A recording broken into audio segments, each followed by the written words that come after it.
Good evening, everybody. I hope you're all having a wonderful day today.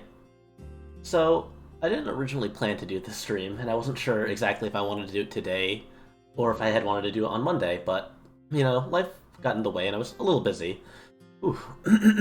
Sorry. So, what I wanted to do today, I talk about it every now and then, but I don't do a lot with the tarot cards and my knowledge on them. I talk about it every so often, but I wanted to do a stream where I just sort of, talk about it and talk about some things that I don't hear referred to a lot when I see like other tarot readings. And what I actually did, I actually looked up the book that I studied off of back when I first got into the tarot many, many years ago. And it was really nostalgic to go through, It felt like finding something that I hadn't seen in a long time, which I guess that is the case. I never owned this book myself. It was a book that I borrowed from the library near me, and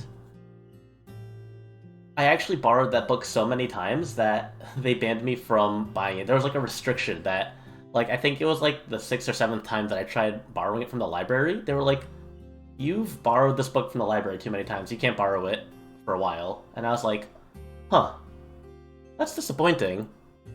I didn't realize that that was even a thing.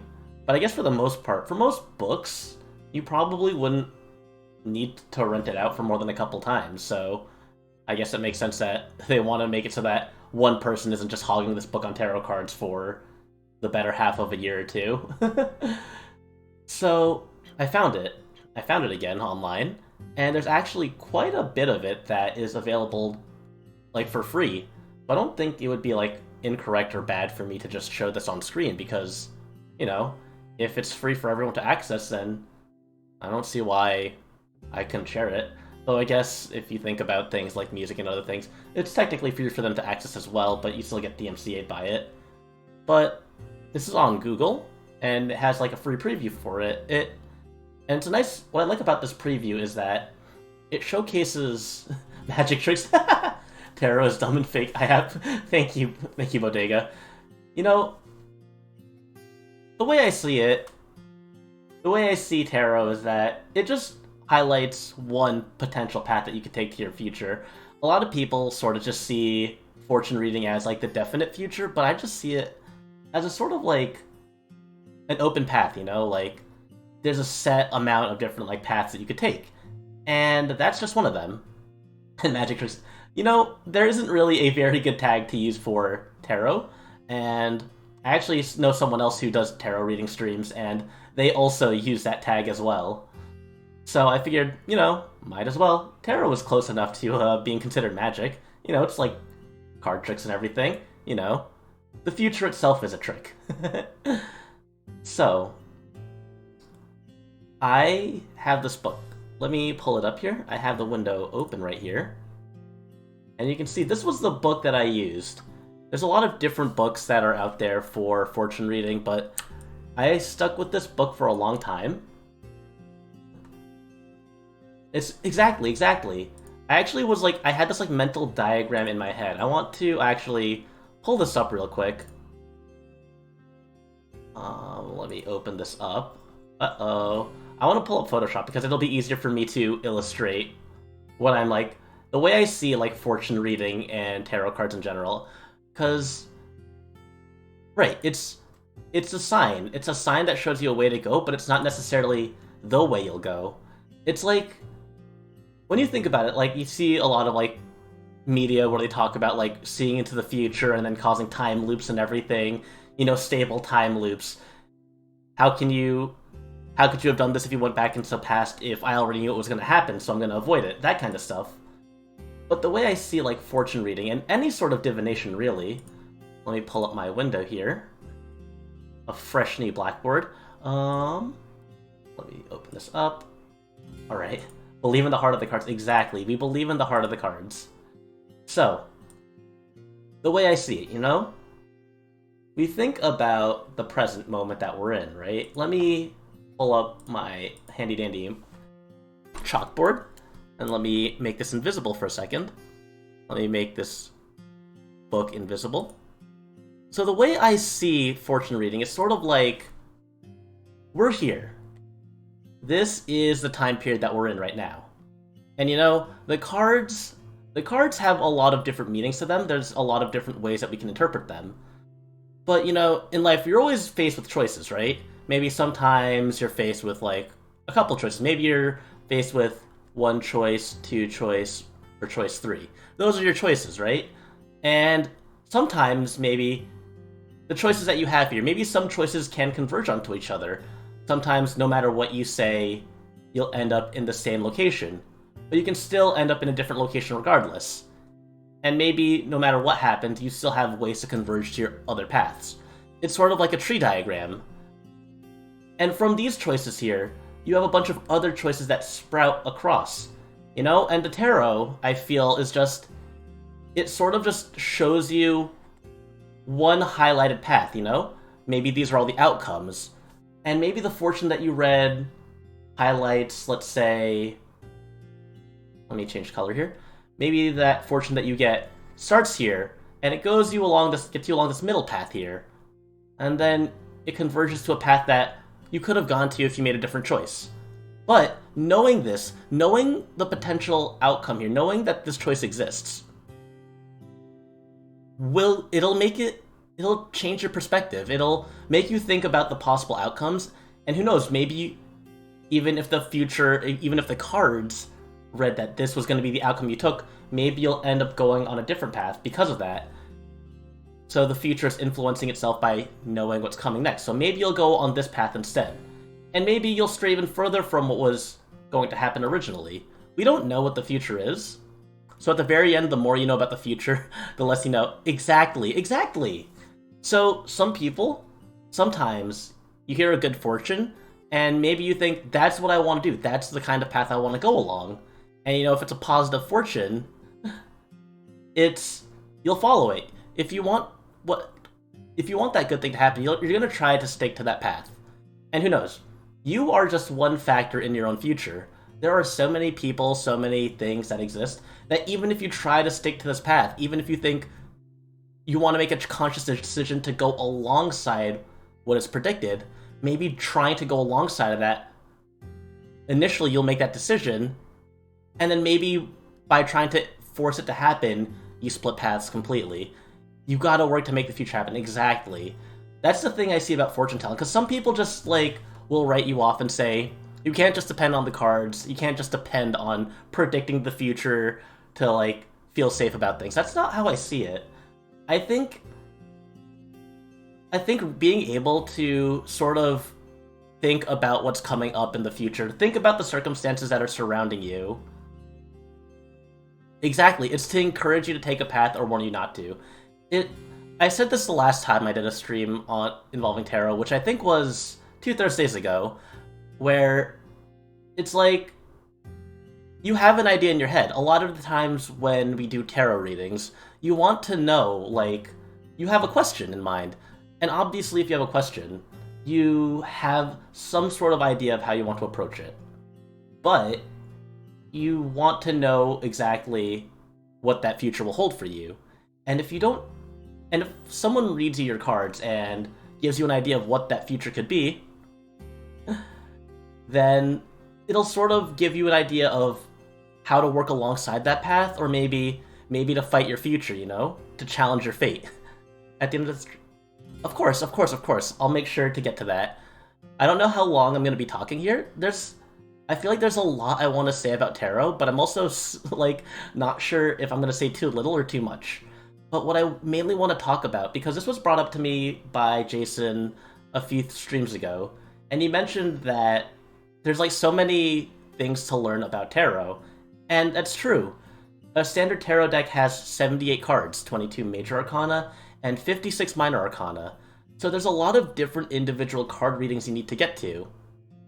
However, even beyond that, I think it's really fascinating to think, both numerically, how probability, like, falls into place with the cards, thinking about the realistic odds for an individual spread.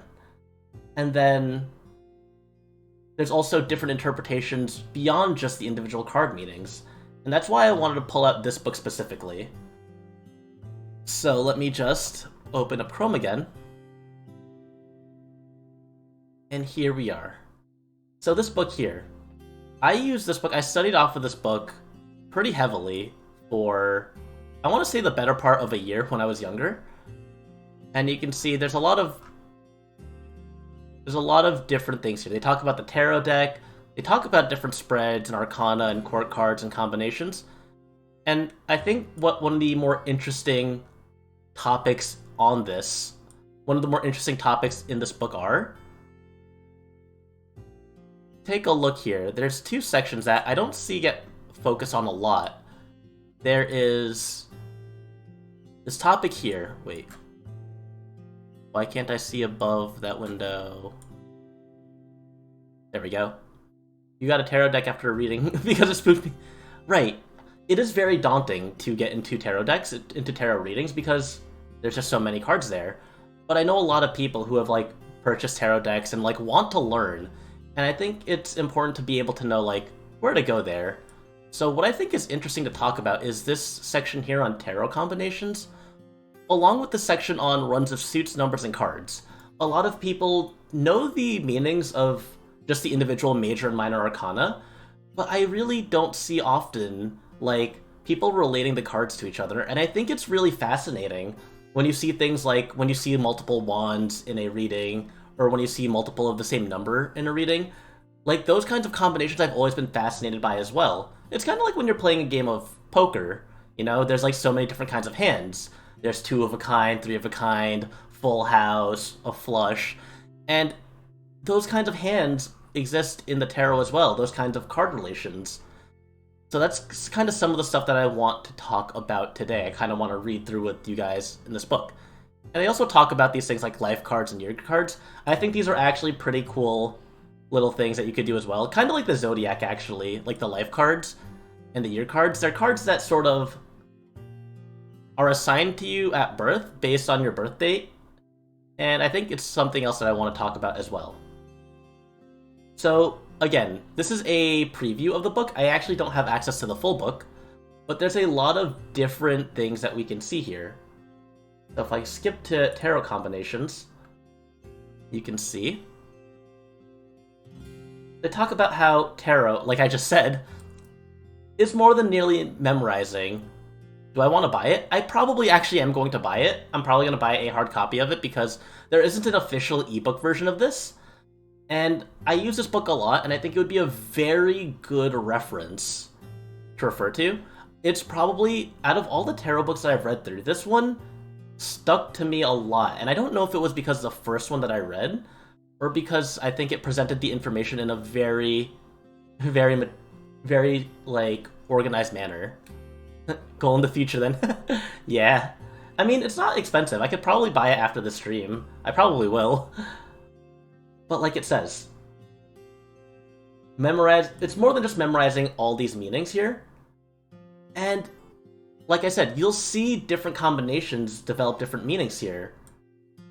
And you can see it's going to talk about the order here, like a card preceding or following a card, or being in proximity. So you can see here, knowing that a card like the Fool represents something like new beginnings, new opportunities, the Fool itself represents like the start of a journey, the start of a new development. And you can see here, there are certain cards that have these interpretations with the Fool that sort of adjust or intensify the meaning. Chariot, on its own, is a card that represents forward motion. It represents taking action, taking initiative. It represents being proactive. And you can see here, the combination of the Fool with the Chariot represents important news coming on the way. That the Fool itself representing a card of new beginnings, and the Chariot representing a card of action, forward motion. By those combined, it's a new development that is important. That is that sort of connection there. The Fool preceding the Hermit, we know that the Hermit is all about, you know, as a person, it represents someone who is sort of isolated, someone who is alone, maybe a figure who knows a lot but is separate from a lot of other people. It represents that kind of knowledge there, that kind of isolation. And seeing that the Fool is preceding that, it has the secret being safely kept, or the Fool following the Hermit is that a secret will be brought out to the open. It's these different kind of combinations that I think are really interesting, and I think they're very, like, neat ideas to keep in mind. I don't think it's something that you have to necessarily commit to memory, though. I think it's important to be very fluid with the cards, but to understand that these relationships exist, you know? So you can see, like, the Wheel of Fortune with the Fool. Hey, what's up, Mao? We're just reading through a book called It's All in the Cards by... what's his name? John? Let me scroll up here. All in the Cards by John Mangiapane. And it was the book that I used to study tarot way back when I was first getting into reading the tarot cards.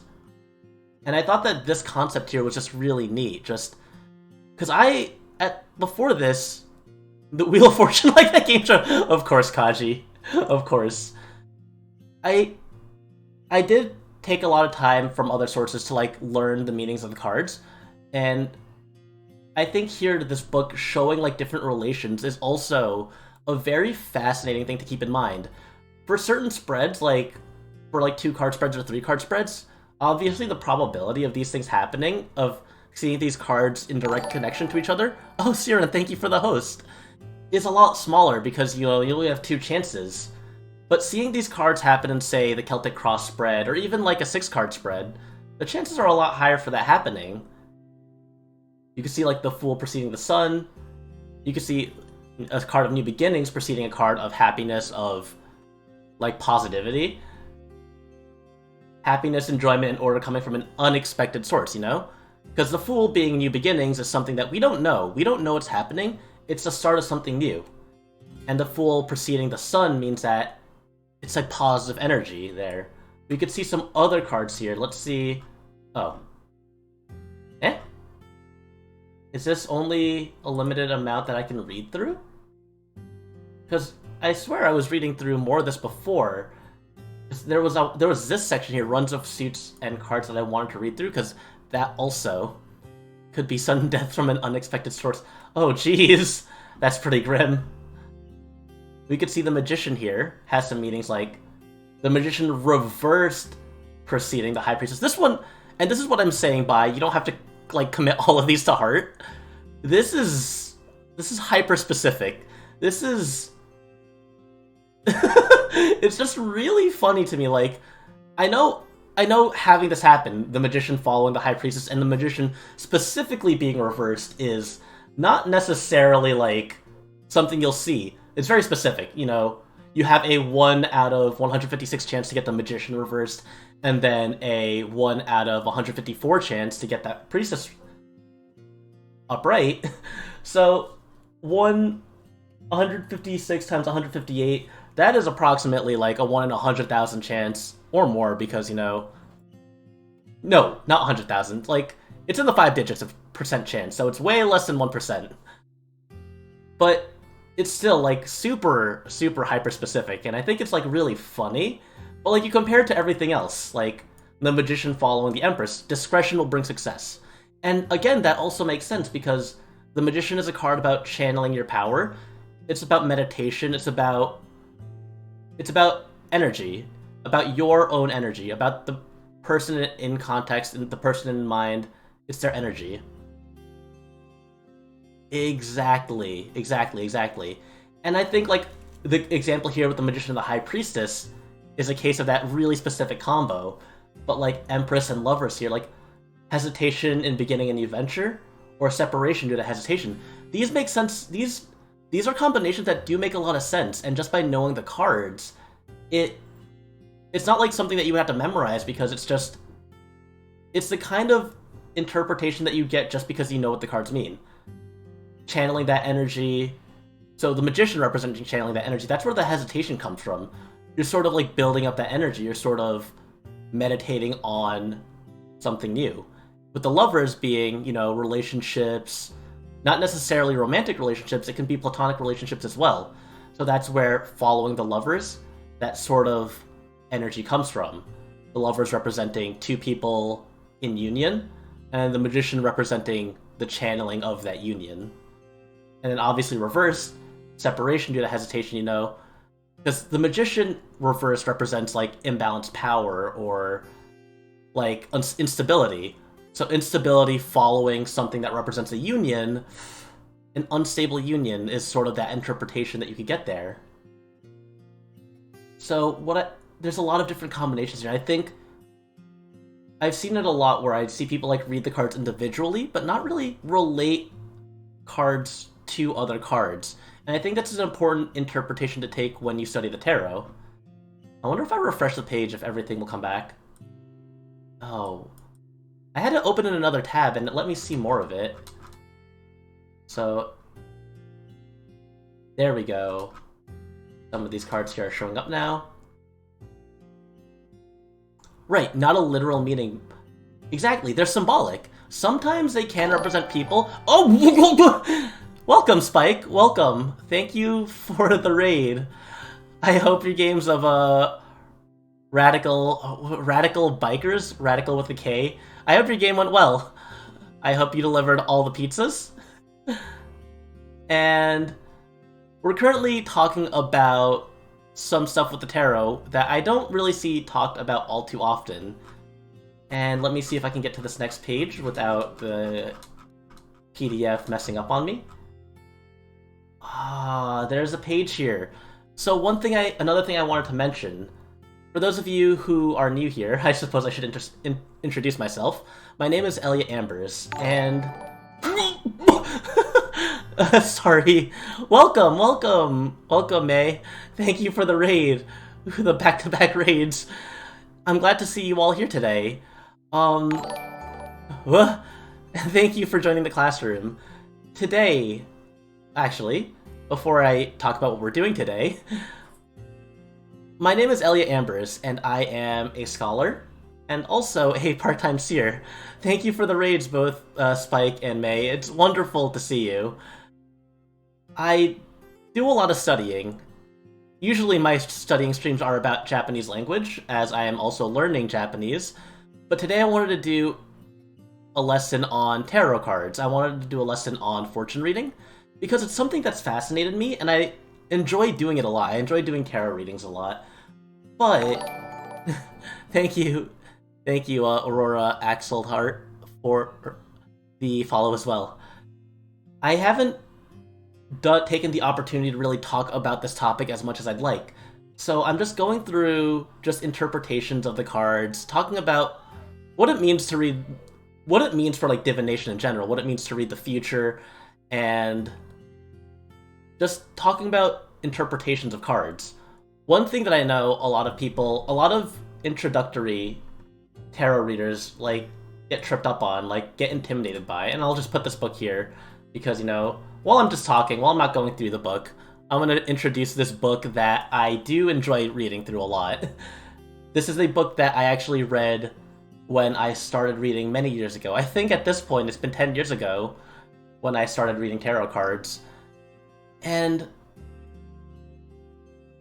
yeah, so I've been very on and off with it, and I'm on with it again. So I started, funny story actually, the reason why I got into reading tarot is because, you know, I'm a big nerd, and I love Japanese RPGs, and I think anyone who knows about Japanese RPGs can see where this is going. I got into reading tarot cards because of Persona. It is probably really predictable. It's very predictable, but that's what got me into the whole thing. Yeah, so I was still in high school myself when I started reading, and I actually... tarot lovers. It's so good to see other people who are fascinated into reading tarot. And I actually did a lot of readings for like classmates and friends back in high school as well, and that's where I really got a lot of experience doing it. Unsurprisingly, a lot of people back then were asking me for love advice, and maybe I may or may not have led some people on the right track.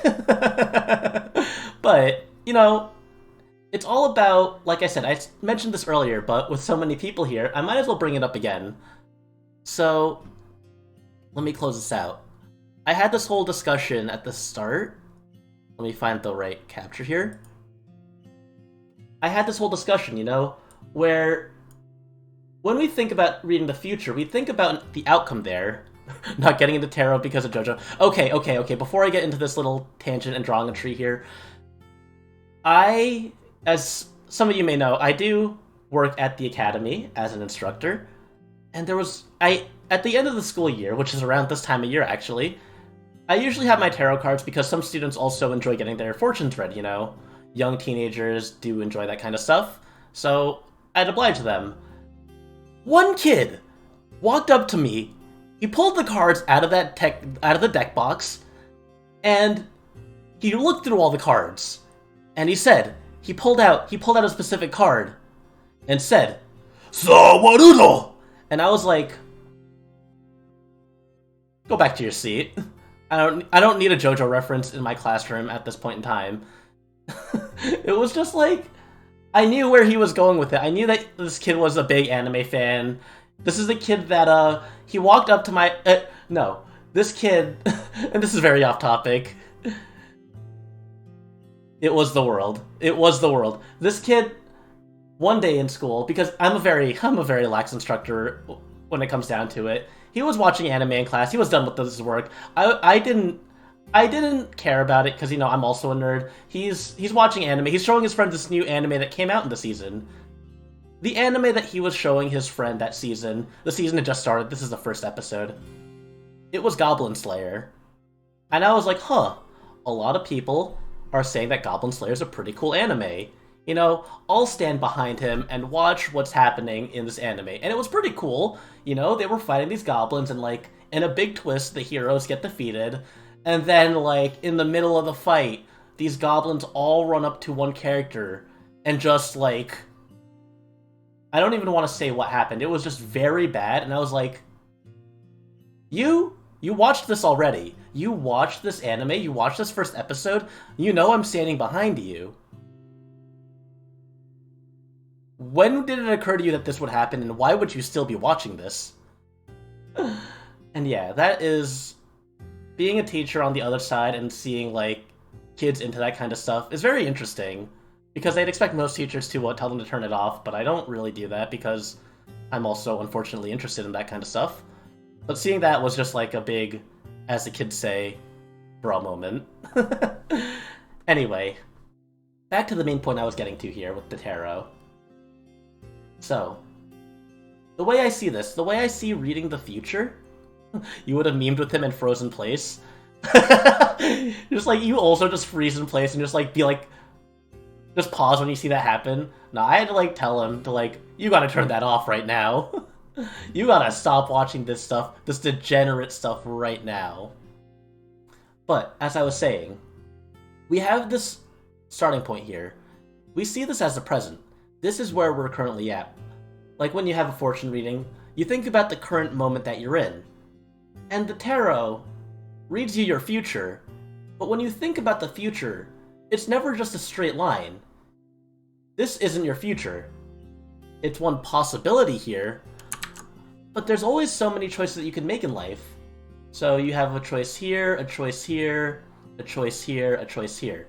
There's so many choices here. And you know, sometimes there's big choices, sometimes there's small choices. So you could see like maybe there's this choice here that branches into this choice here, you know? It's sort of like you're playing a game and, you know, you go around like a room before you talk to a character. Those are the small choices before you get to the bigger choices. And at each of these bigger choices, each of these choices also branch out, you know? You have like choices here, you have choices here, you have choices here.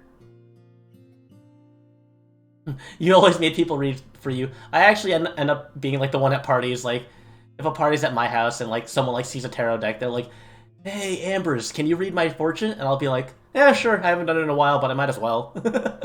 So, we have all these branching directions here, right? But, should you be taking notes for the upcoming test? Maybe. Maybe one of these days I'll do like a rapid-fire pop quiz. Quick, what do the 5 Pentacles reverse mean? Quick, what does the Queen of Clubs mean? Or what does the Queen of Cups mean? I can't even talk about the court cards. The court cards always trip me up.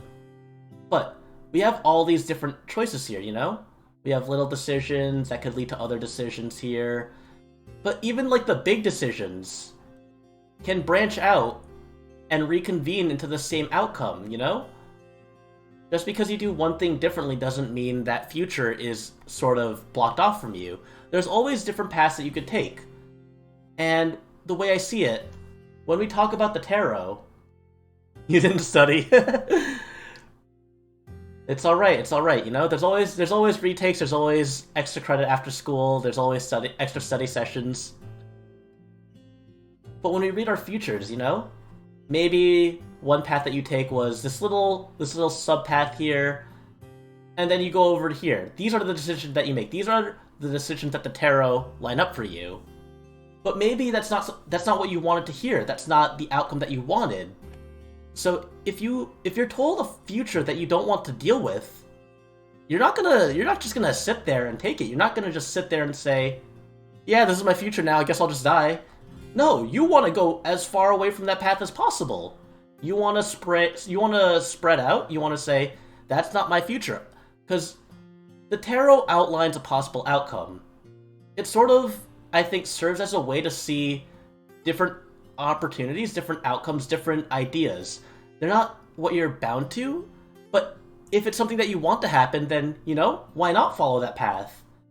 But even if you do follow that path, even if you want that future to be the future you want, I said this earlier as well, knowing the future has an impact on how the future goes. And I think about this a lot when I think about, like, people asking me for romance readings, talking about, like, love readings, asking me, like, hey, Elliot, I like this girl, and I want to know, like, where I should go next. And I'll be like, okay, this is what's gonna happen. And they're, like, really satisfied with the reading, so, like, yeah, I'll try to do that. And then they do that, they go along this line, and then boom, boom, opposite direction completely. Because, again, if you try to force the future to happen, exactly, the future is never set in stone until it becomes the past. That's an excellent way to put it.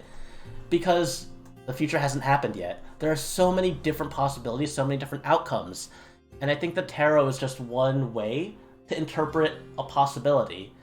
And even if it doesn't happen, it's something that could happen. It's something that you could think about. Maybe getting that reading opened your mind to possibilities that you didn't think about in the past. And that's really what I feel is, like, important when it comes to reading cards and interpreting them. You can't be, like, really bent out of shape or, like, stuck on what you hear in a reading. I think it's important to listen to the reading and sort of judge what that means for you, and sort of see, like, what sort of, like, implications that has for you in regards to, like, what you want to do with your future. So as I was going through this book here, this sub-book here, like I said, this was the book that I used when I was in college. Not college, when I was in the academy myself, when I was a student. I was still very young. I was, like, maybe 16 or 17. I remember one time, I always carried my tarot deck around with me, and some girl was like, so how do you read those cards? And I was like, you just, like, shuffle the deck, and then you just pull out the cards, and then you just understand their meanings. And she was like, oh, so it's just memorization? And I was like, I don't have the time for this, I'm not putting up with this anymore. And I just stopped talking. Like, I didn't have the energy to argue with that. Because it's like, again, it's something that, you know, you choose to do. It's, if you want to believe in it, you believe in it. However much faith you put into it, however much stock you put into it, is completely up to you. It's not something that you have to, like, be super committed to when you hear that future. But like I said, it's all about just interpreting it and just understanding what those cards mean. And sort of thinking about the possible outcomes that can follow along. Exactly. Like, that's what I think too. Because there are a lot of meanings to the cards, but, like, when I read through this book, I want to see if the book itself actually shows... Here. Oh, it's not showing the full... Like, here, actually. Here's an example. This is not the actual full book. This is just a preview that I found on Google. So you can see, this book also talks about, like, the meanings of each of the cards. But what I liked about this book is that a lot of other, like, tarot books... Oh, thank you, thank you.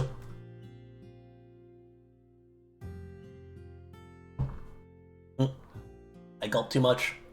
Ugh. Exactly, it changes per reading, and the cards itself, the reason why I'm actually so stuck on my tarot deck, I'm very stuck on the Rider-Waite deck, because a lot of other tarot decks, or I should say, what I learned from this book, a lot of it comes from the symbology of the cards itself, the illustrations. They tell a story. The characters all have their own meanings, the symbols all had their own meanings. This was like one of the original, like, big tarot decks. So there's certain card decks that I see that, like, getting the interpretation from them, interpreting the cards there, when, like, the symbology is all different, or, like, even worse, when you have, like, a card like the Three of Swords or the Seven of Wands, and the image is just 7 swords. You know, if you ever played Persona, just bring that up again. For Persona, it's fine because they use those as just, like, extra bonuses. There weren't any symbological meanings, or symbolic meanings, that's symbological is not a word.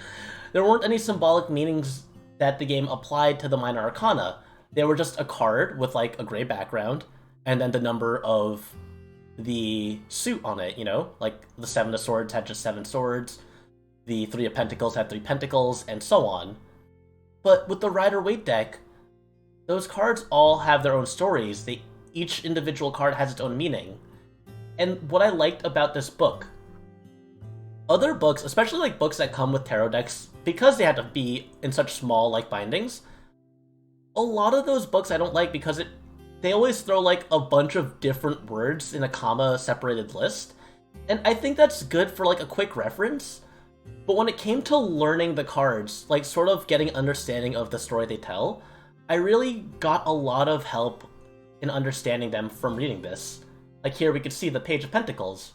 The Page of Pentacles is a card about visions, omens, and premonitions. Messages come to you by non-material means. A gut reaction. The page stands in a beautiful field of flowers. The pentacle seems to float before him. The drape of his hat suggests a halo, or the veil of a psychic. So it's a lot of these sort of interpretations, a lot of the symbology, or a lot of the symbolism is, like, pointed out in the cards, and then it also has a more written out paragraph explanation of the card. The perpetual and dedicated student who loves to study and learn practical things. This person studies every angle before making a decision and is very goal-oriented. And it gives an example, you know, like teacher's pet, one who has great respect for authority. And again, there's always positives and negatives to giving interpretations this way as opposed to the comma-separated list. Because here, again, it's a little bit more specific in their meaning. So you don't want to just, you know, like, zero in. You don't want to, like, zone in on this specific meaning. But I feel like reading it, for me personally, reading it in this sort of paragraph form gives me a better idea of how to sort of interpret the card here. Not necessarily that this is the exact thing, but, like, thinking about people being goal-oriented, thinking about this card representing someone who loves to learn, thinking about those ideas, taking the loose ideas from the specific meaning of the card. You can see it talks about the reverse personality. If we see this reversed, rebellious and moody, the page cannot seem to follow through on anything. He or she wants luxuries but doesn't want to work for them and cannot hold on to money. So again, it has those different meanings, and the court cards are always tricky because they just represent, you know, they can represent people, or they can represent, like, ideas as well. More so than, you know, the other typical cards throughout the suits do. So, obviously, I'm not going to go through all of these cards. I just wanted to give an example of some of the explanations they have here. You can see, again, they talk about the reverse personality, and they also talk about what these cards mean in terms of work, love, money, and future, because those are very common fortune reading topics. And yet, court cards are very complex, you know? Because, A, they're like they make up the most important cards in their respective suits, you know, the Page, Knight, Queen, and King. They're symbolic cards, you know? They're probably the closest you'll get to the Major Arcana without being Major Arcana. Like, those court cards along with the aces pretty much all represent that. And I think it's interesting. I think this book is very much worth a read. I wouldn't say that you have to memorize it, but just to read through this and sort of get an idea of these interpretations here. Another website that I actually like using, in case you don't want to buy a book, is Biddy Tarot. I use a lot to refer back. I think Biddy Tarot also has interpretations in a similar manner, where they give you paragraphs of explanation in terms of upright and reversed and different contexts. And I think it's always really nice to refer to have that kind of, what is it? That glossary to go back to. Yeah, Biddy Tarot is like my go-to for, like, if I see some cards and I like want to get like a more in-depth reflection on it. Usually I'm pretty like accurate myself when I check the meaning, but it's always good to have that second opinion, you know? There's this, and the last thing I wanted to talk about, which I can't, it won't let me for some reason, even though I was able to read this up to there before, you use Labyrinthos. Huh, I never heard of that one. But Yukino, the book here is called It's All in the Cards by John Manchapane, and I'll write that in the chat in case anyone wants to like copy and paste that. It's All in the Cards, John Mangiapane. He is a Book of Thoth. Isn't the Thoth deck like a different deck altogether? Or do you mean like the Book of Thoth's representation? I guess using the Book of Thoth... Yeah. And I know that there is a Thoth deck in my house as well. I haven't taken a look at it because I'm always like very like intimidated by going into other forms of divination, and even just like switching decks is a very big undertaking, I feel. But yeah, it's a little different, and even like the major arcana is changed up quite a bit. Like even like there's like the whole like strength and justice being like swapped, and then there's different symbolisms. Like I believe, yeah, it's not hugely different, but like a lot of not a lot of it. Some major arcana is changed, like renamed. I believe the Thoth deck is the one that swaps Judgment with Aeon. How many different styles of tarot are there? I think the Rider-Waite and the Thoth deck are the two main types of tarot decks. They're the two, like... When you're reading a tarot, you're reading based off of those two interpretations, but obviously a lot of people make their own style of tarot decks, but the readings, the meanings of it, like the interpretations of the cards, are pretty much consistently either based on Thoth's interpretations or the Rider-Waite interpretations. I haven't looked into enough to know whether or not, like, how often card decks with different designs really go to make their own. Rider-Waite was based on Golden Dawn, and Crowley reworked that. And lots of other Golden Dawn. Okay. Yeah, I'm not, like, too versed on the history of it, so I'm glad to see that you are, Mao. Because as much as I do, like, a lot of studying on this, the history side of it is lost to me a little bit. And it is something I probably should look into, because history is important, you know? You want to know the backstory behind what it is that you're studying. You want to know what it is that you're studying comes from, because, I mean, otherwise, like, I think knowing the origins is just really important. Let me see, I want to see real quick, I'm going to hide the source for a second. I want to see if I can sort of get away with using this book again. Maybe if I open a new incognito tab, it'll let me reset the amount of pages that I could have looked through. Because there is another section that I wanted to go into. Let's see here. Let's see. Not this. And... what? Oh no, did I refresh this and did it block me completely? I want to talk about one last thing, though. Wait, here we go. No! I was just looking at this before. What if I do it in non-incognito? Let's see. Because I do want to talk about this last thing, and it's going to be easier if I actually have the book open on screen with everyone. So let's see. Yes. Here it is. Let me make sure I don't accidentally dox myself with my Google Chrome window, so please give me a second to adjust things. Let's see. There we go, there we go, there we go, there we go. And we just need to adjust this window. And we should be good. Aha. You will not defeat me today, Google. But yeah, I do want to one day be able to... It would be nice if there was an ebook for this, but I will probably end up buying the physical copy of this book because I think it's just a nice resource to have. So, I mentioned the relationship between specific, like, major arcana. That's one important thing to consider. But another topic that I don't see covered all too often is this concept here of the runs between suits, numbers, and cards. And this is, like, another, like, pretty hyper-specific the way he goes into it. But I think the idea behind this is also very neat, especially if you're doing a spread with multiple, like, a lot of cards.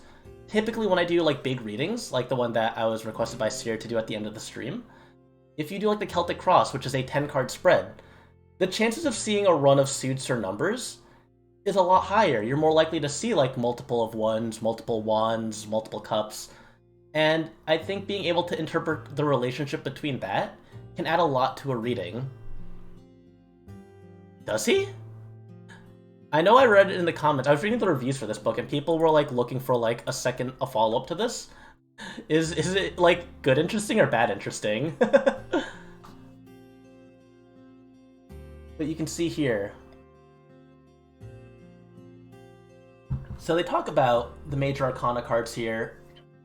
They talk about sort of... I talk about this a lot, too, when I do my readings. And it's that...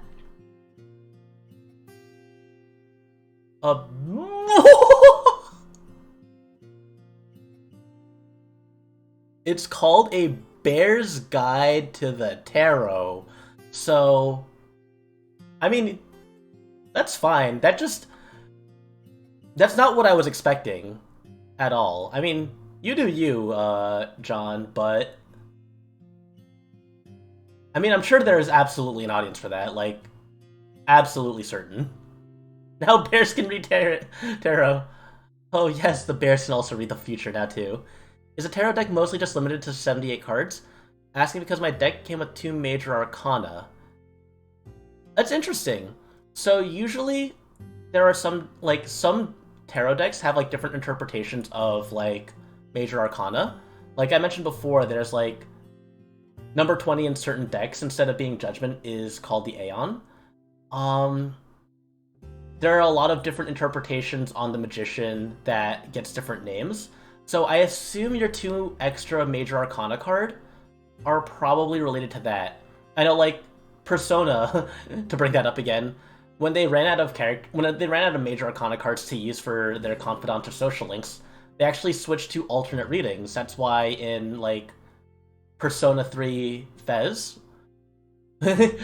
Alright, Chuckly, you are a bear. Oh, that is part Oracle card. Yeah, that's a good important question. What are the 2 extra cards? What are the 2 extra major arcana that you were presented with? Because, like, Persona, they had, like, I guess the social link was the Aeon, which is an alternate on Judgment. Adachi's social link in Persona 4 was called the Hunger, which I believe is a alternate card on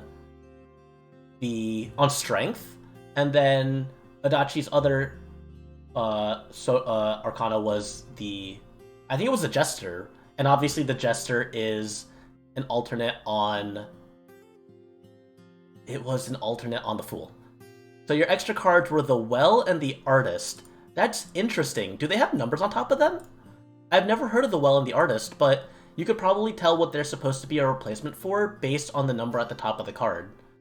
If I had to guess, and I could be completely wrong, they could not even have numbers on them, the Well sounds like it would be an alternate to Temperance, and the Artist probably would be like an alternate to maybe the Magician or maybe the High Priestess. But I've never heard of those cards, so that's pretty interesting. I'm actually going to look that up right now in a separate tab. The Well Arcana. Let's see what it says, because that's interesting. I've never heard of that. It says from the Illuminated. The Well is 22 and the Artist is 23. Interesting. That's interesting because Oh yeah, so they follow... Yeah, that's actually the one that I just looked up, the Ethereal Visions Illuminated Tarot. That is a completely different card. So yeah, it's not a standard tarot deck, but I do see that there are people who have talked about this and asked the question. That's interesting. The card art for this is also very nice to look at. But some people just say they don't use them. But, I mean, they do have their own meanings, so again, it's just an addition to the deck. And one thing I will say, because I was going to get to this later, even when it comes to, like, card spreads, you know, there's, like, the Celtic Cross, there's, like, the single card spread. A lot of people have their own variants on 2-card spreads. The cards and their symbols are messages. So if there's extra cards in that deck, it's not necessarily, like, a good thing or a bad thing. It simply just is. They have their own meanings attached to them, so you would interpret them as you would interpret any other card. You don't use them when you do readings sometimes, yeah. Who has... Mao. I actually do like their 2-card spread a lot, because I like how you break apart the major and minor arcana into 2 separate piles. I think that's a very interesting way of doing them. Usually when I do my 2-card spreads, that I usually do them for myself. And they're usually a reflective 2-card spread, where the first card sort of represents how I feel about the day that just passed, and the next card is a representation of the coming day. But what it is, creating a spread or creating a deck, creating meaning, we are the ones who apply meaning to the cards, and it's also up to us to create a way to interpret those meanings. The Celtic Cross is simply just the most popular, or one of the most popular readings, or spreads I should say, but then there's nothing saying that you can't create your own interpretation or your own way of reading the cards. I juggled around some ideas of doing card spreads myself. Ooh, thank you for the stretch redeem. So what's my favorite spread? My favorite spread, the spread that I do the most for people, and the one that I like personally enjoy doing, is the Celtic Cross. And it's okay, you know, most of the people spell my name that way, and you know, my goal for the future one day when people bring up my name, is that the double T becomes more prominent for me to read than the single T. But I can't ask people for that, you know? People will see my name and they'll write it however they want. But yeah, I mostly do the Celtic Cross spread, and I think streaming the Celtic Cross is very tricky, because it is a very long spread, and there's so much... It dives so much into, like, a lot of, like, topics and a lot of, aspects of your life. But I feel like you get a lot out of it compared to the other spreads, and that's fine, you know? Sometimes a shorter spread is more preferable, like, especially on a stream. Like, on a stream, if you're, like, doing tarot readings for people, and you're in high demand, you know? A lot of people want readings. If you get, like, 5 people to ask you to do the Celtic Cross, ooh, you'd be there for quite a while. But, you know, I think it's very illuminating as a spread. So that's why I enjoy it so much. The spread that I use the second most often, or I used to at least, was a 6-card spread. Thank you. Thank you for the bits, Chocola. Yeah, exactly. All the major spreads just take a long time. So you actually can see in my redeems, I have 3 different fortune-telling redeems. The first one is a simple 1-card spread because, you know, it's just a simple, like, how's the rest of the day gonna go, or how is tomorrow gonna go kind of idea. I might change that to a 2-card spread, because I think just a 1-card spread you don't get too much out of. But 2-card spreads can tell you sort of like a question and answer. Then my medium-length spread is actually a 6-card spread. It's a variant on the typical 3-card past, present, future spread. But what it does is that you put a cross on top of each of the 3 cards. So you sort of get your past, present, and future. And sort of the initial past, present, and future cards tell you, like, what happened, while the cards that cross those are sort of the influence on those events. So that's probably my other favorite kind of spread there. And feel free to redeem them. I barely get the chance to do tarot readings for anyone, so you can redeem them. I'm probably going to do them at the end of my talking. I already have one lined up from Seer, and I'm going to read that when I'm done as well. But I have one Celtic Cross lined up. So what else was I going to talk about? All right. So here, where we were at, talking about the Major Arcana cards, one way to interpret the strength of a reading, you know, the significance or the sort of how big it'll be in your, what is I'm saying, how significant the reading is to your current present right now. There's 22 major and 56 minor arcana, as it says here, and that ratio, 22 over 78, is approximately like 1/3, a little bit under 1/3. So you should usually get about 3 cards per Celtic Cross spread. And that would be like a standard reading. If you have less than that Major Arcana in your spread, then you're probably going to have... there's that idea that that reading isn't as strong, like the impact on your life isn't going to be as major. While having a lot of Major Arcana, like having like 4 to 5 or even more in that reading, probably means that like it can mean that there is some possibility of something big happening soon. So that's one way you could read a run of Major Arcana. It's not, and like it says here, they're not exactly good. Oh wait, getting 3 or more is not especially good, not surprising, and that's why some people use Major and skip the minors. It's not necessarily a positive that you have more Major Arcana. I'm glad that you're enjoying this raid and the stream from your raid, Wells. I usually don't even do these kinds of streams this often, so it's nice to see that a bunch of you guys all came out for this. And this topic here is what I wanted to get to, because this is something that you can see pretty commonly. Again, numerically speaking, 78 cards in a deck, and there are 14. There's 14 of each suit, you know? So 14 out of 78 cards, you know? The possibility of getting multiple wands or multiple cups, the multiple of any suit. Yes, I'm very thankful for the raid. The possibility for that. So, if we talk about this statistically speaking, let's pull out the good old blackboard, and let's talk about another subject briefly. I want to hide this window here. So, thinking about, like, statistically speaking, when you think about, like, the probability of getting a card here, right? There are... why can't I do this? Oh, it's invisible. Let me create a new layer, and let's talk about the numerics here. For all intents and purposes, this math is a subject that I do teach, primarily. So of course I'm going to delve into this just a little bit. We have 78 cards in the deck, right? 78 cards. So the probability that you pull a cup, you have a 14 out of 78 chance to do this. The possibility of getting another cup, 13 out of 77. Now let's say the probability of getting 3 cards. So that is 12 out of 76, you know?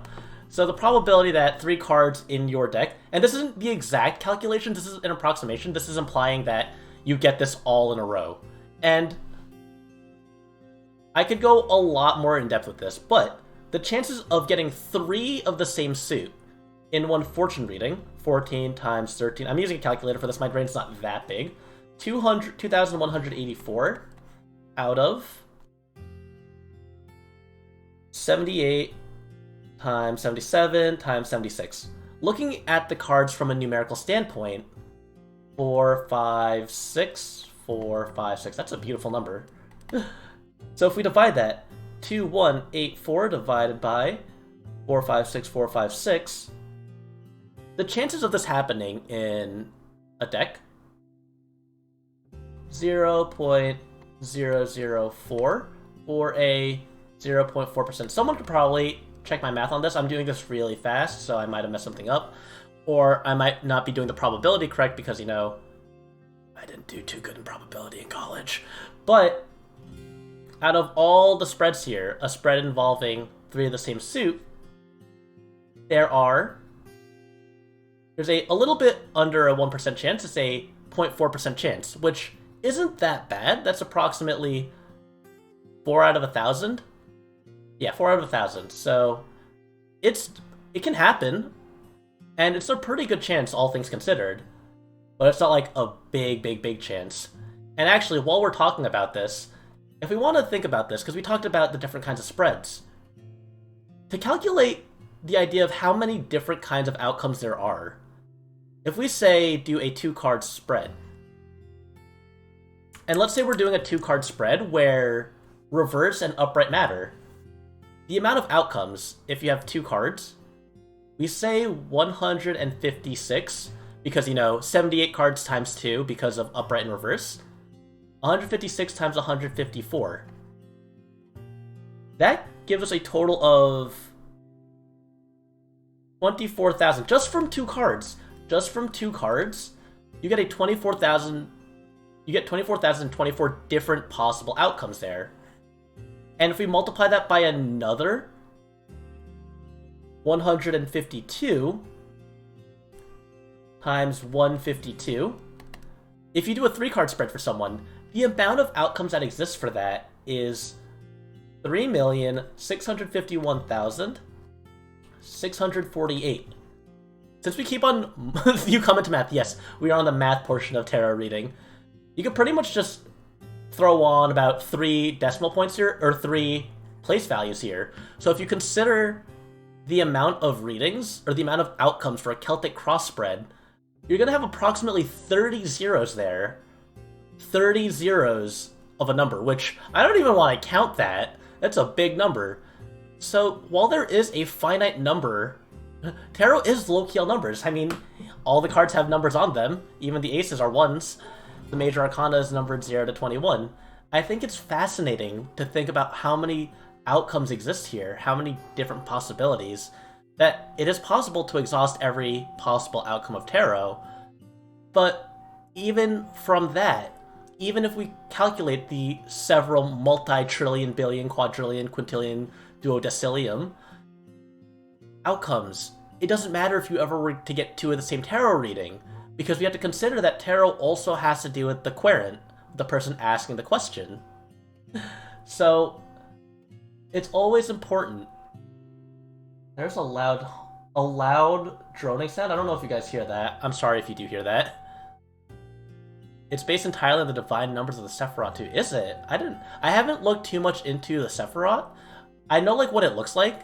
I've seen the visuals of it, but I've never really delved into that before. But it makes sense knowing that, considering that it has to do... What is it? Elliot Mason? I think it's just interesting how, all these divination and all these numbers... Oh, his Liber 777. I should look more into Crowley's readings, because I know he has a lot to do with, a lot of, divination and magic. So I think it might be worth it for me to take a look at that. And, I'm going on summer break anyway, so I'll have a lot of free time to read, maybe. Maybe this will be the summer that I finally read.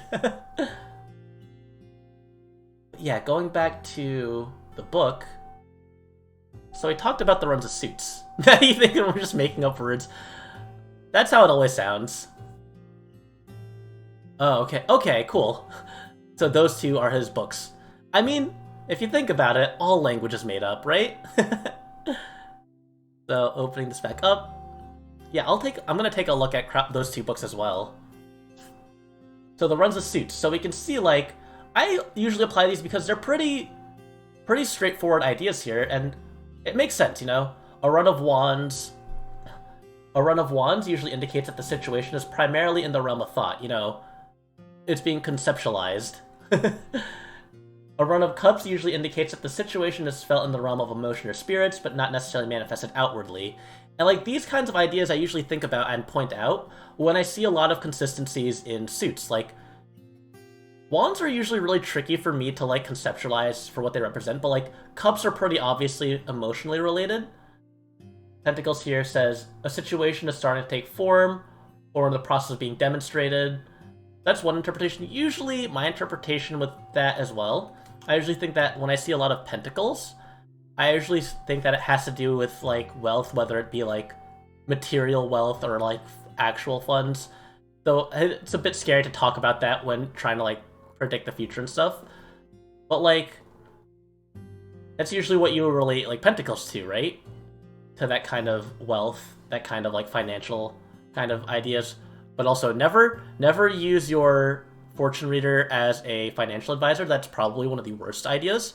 Again, like I said, we only read a possible future, not the future, so don't take our words as truth. Disclaimer.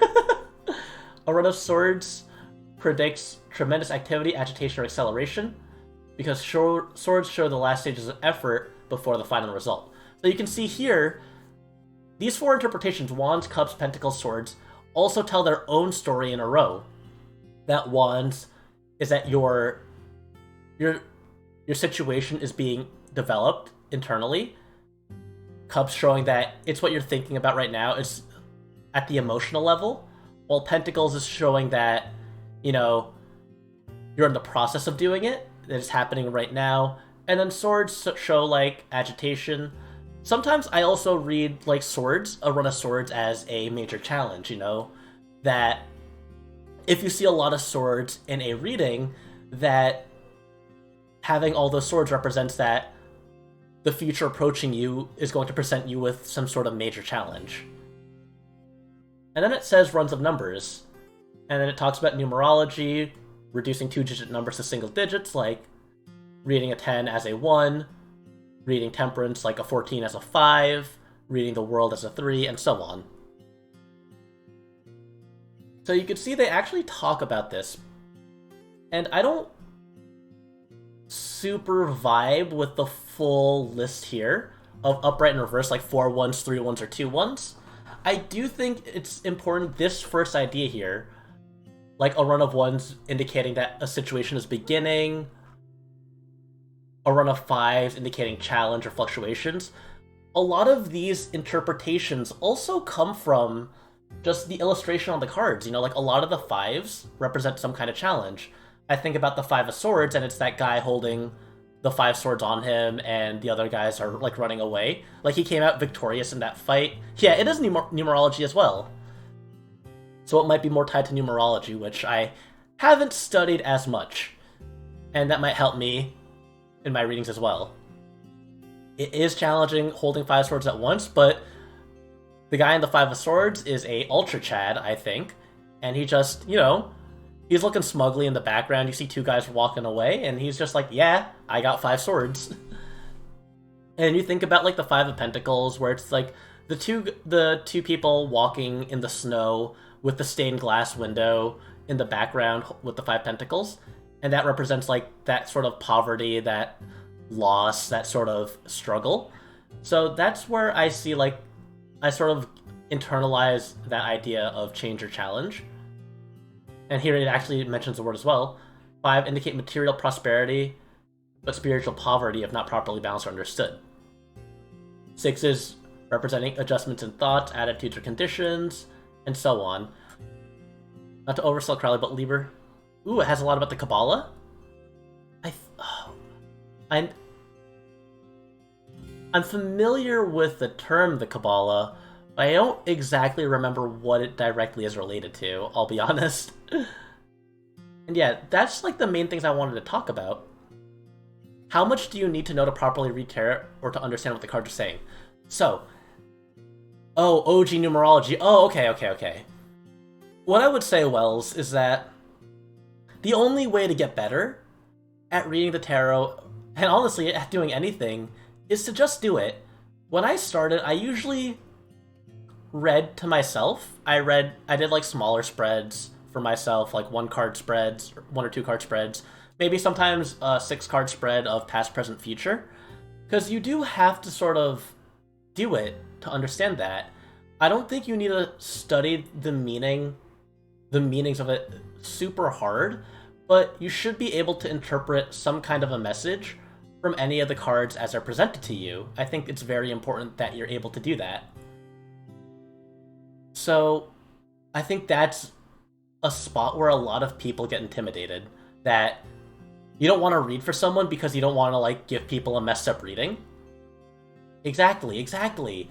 That's why it was, like, really helpful for me that a lot of people were interested when I was learning the tarot myself, that people wanted me to read for them.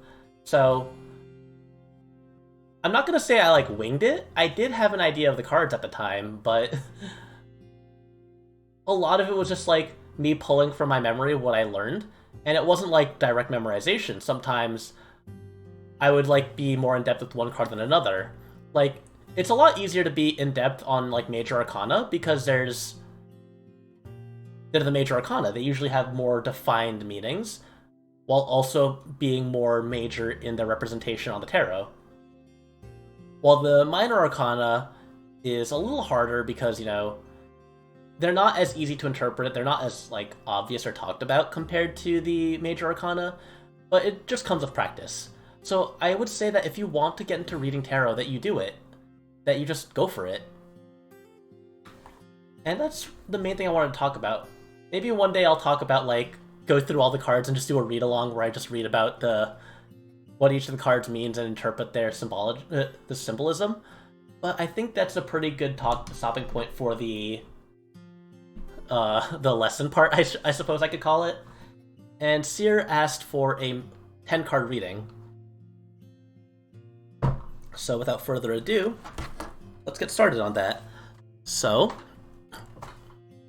in a big cheeseball move, I've never actually done this for a reading before, but, you know, let's change the music. Let's go to a 10-card reading. Atlas, please don't DCM me. DCMA me. Alright. So, Seer asked about their future as a VTuber. Seer recently debuted, and I do want to shout them out. And thank you for the follows. You can see Seer in the chat, and he's an awesome guy, very great artist, very sweet person. You should definitely give them a follow. You should definitely stop by for their art, because their art is incredible. He also made me this wonderful pointer. Look at this. I love this when I'm, like, pointing at things during my Japanese lessons. This is so fun to use, and thank you for the bits. Thank you for the bits, Yukino. Oh, I just have this open here. Good thing there's nothing that incriminates me here. Let us close out Chrome. You want to keep on learning more? I think, yeah, I'm probably going to do more of these kinds of, like, tarot talk streams. I think it's a very interesting topic to talk about. And again, I'm still learning too. There's never a point where you can stop learning. So the more I want to talk about, the more I learn myself, the more I want to share with others. Because, again, as a teacher, we're taught methods of instruction that help students retain the most. And I don't know how scientifically proven it is, but they tell us a lot that one of the best ways to learn something, one of the best ways to internalize something, is to teach it to others, which is why I do all the lecture and lesson streams that I do. So, without further ado, I'm sorry if this comes off as a little dry, because I don't have a particularly good interface for reading tarot.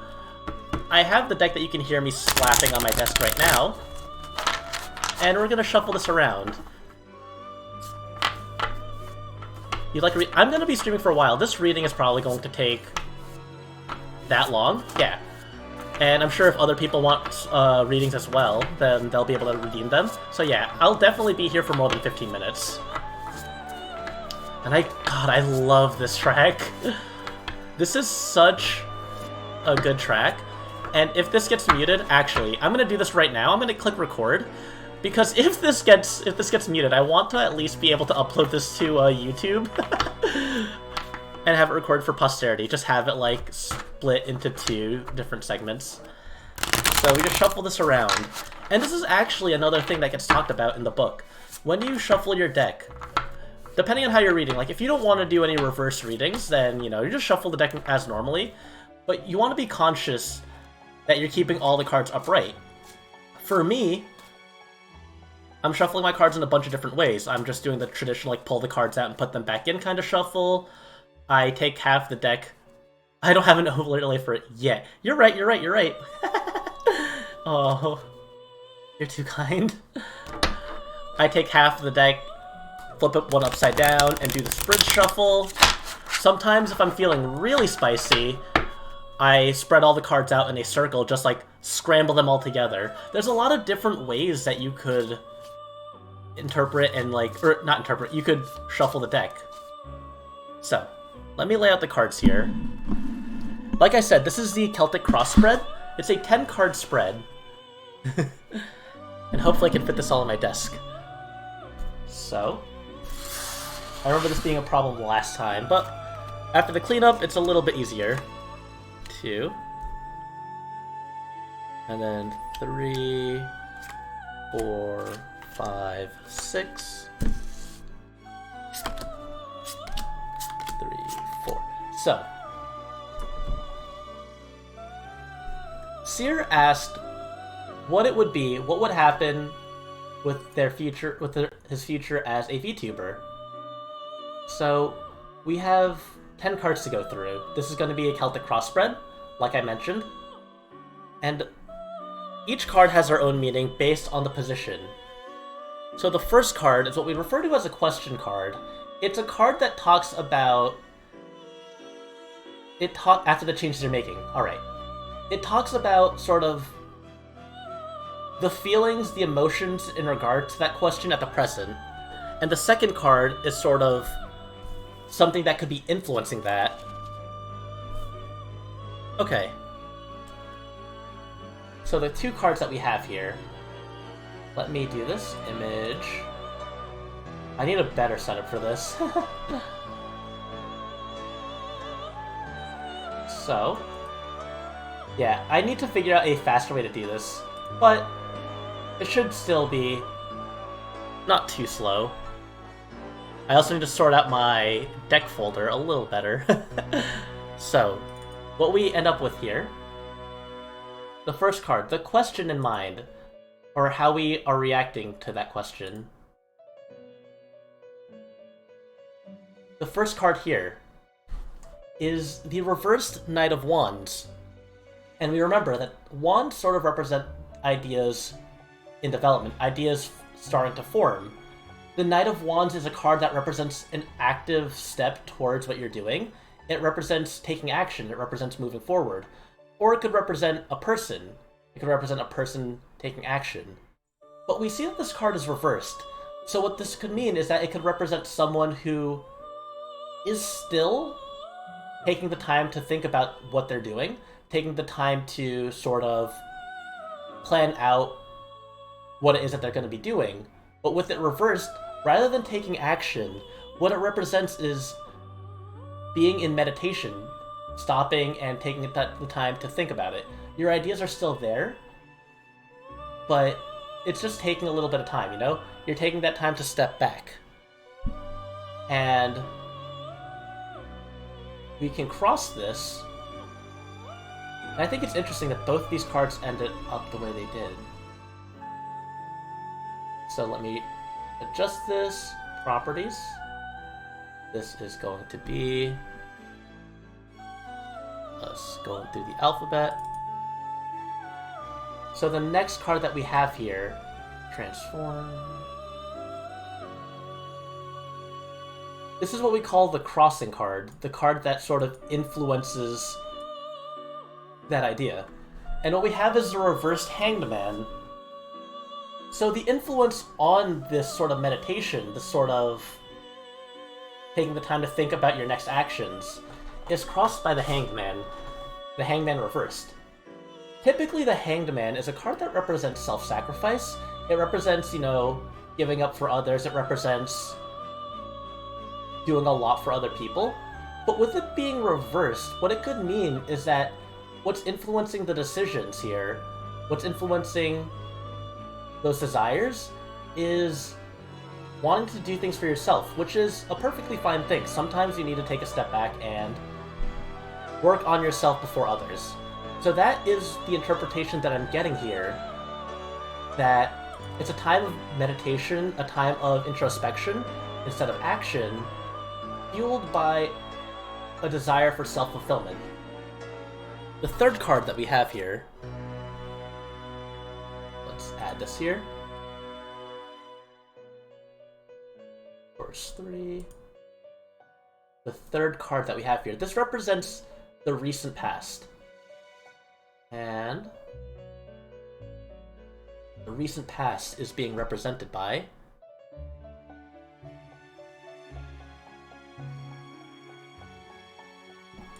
we have the Three of Wands here.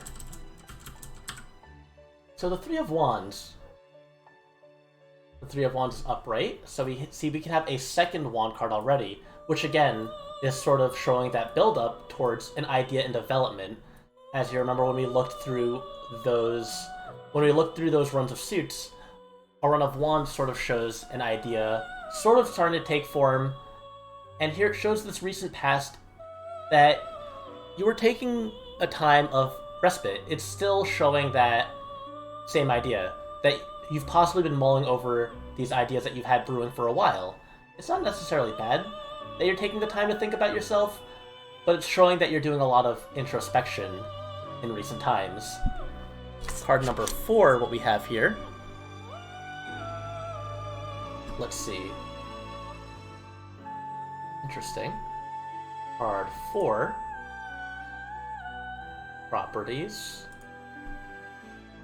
This is going to be the Hierophant. I keep on saying it after I click on it, despite it not being in the actual main source. My mistake. So we have a lot of reverse cards.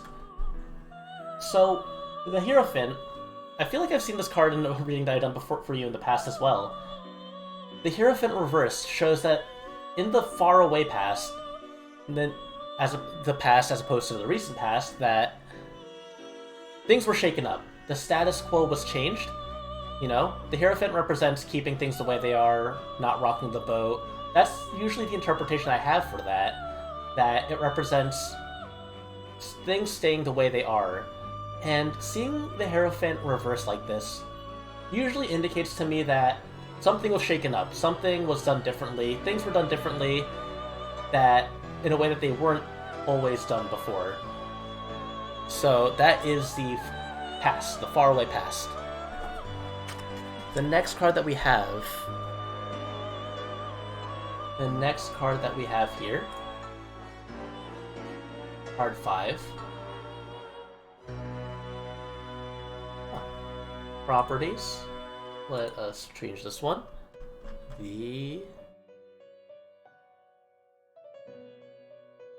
Interesting, it's interesting.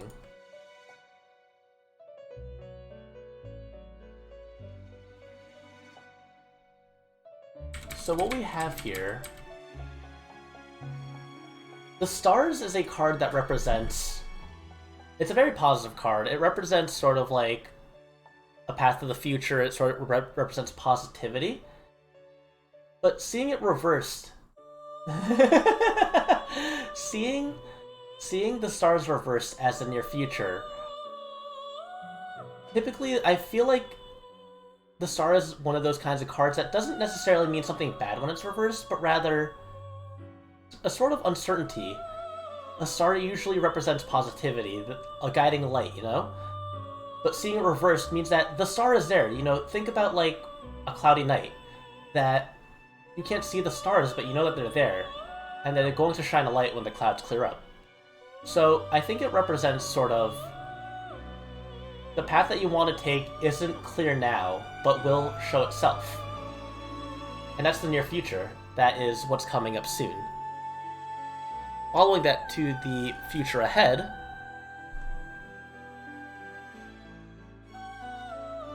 let us get to the 6th card here. Properties.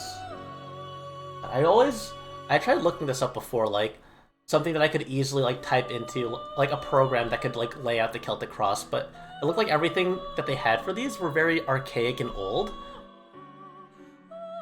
One of these days, I'll try to find someone who can make a reading software that is a lot faster than this.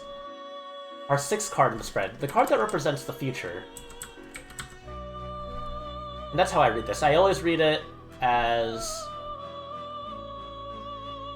This is what we call the cross of the Celtic cross. I always read it as the question in mind, the near past, the near future, the distant past, and the distant future. That's how this main part of the cross is.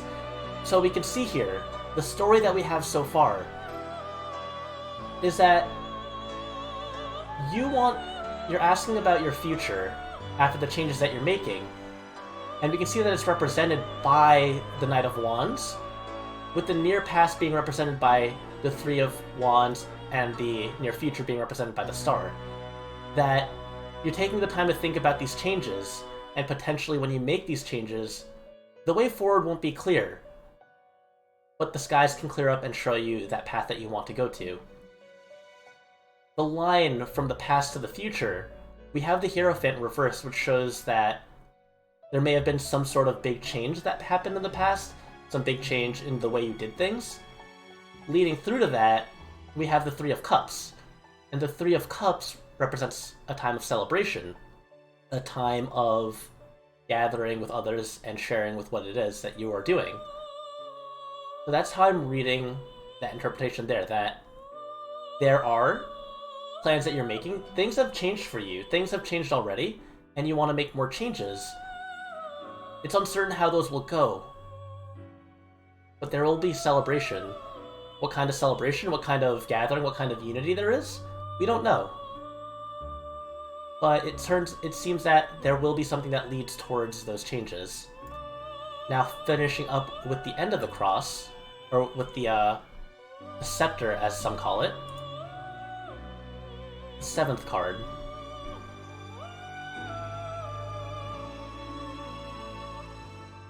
Let me change this. The 7th card is...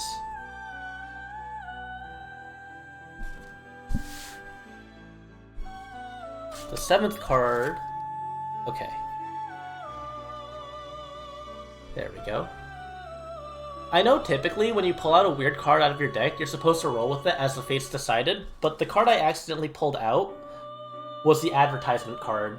It was like a card that comes with the deck to talk about what this deck is. So I'm not going to go with that. That's just strange. Transform. The 7th card. This card represents internal feelings. This represents sort of the ideas that you may be feeling. The ideas that you may be feeling at the time here. And this is the 7 of Swords.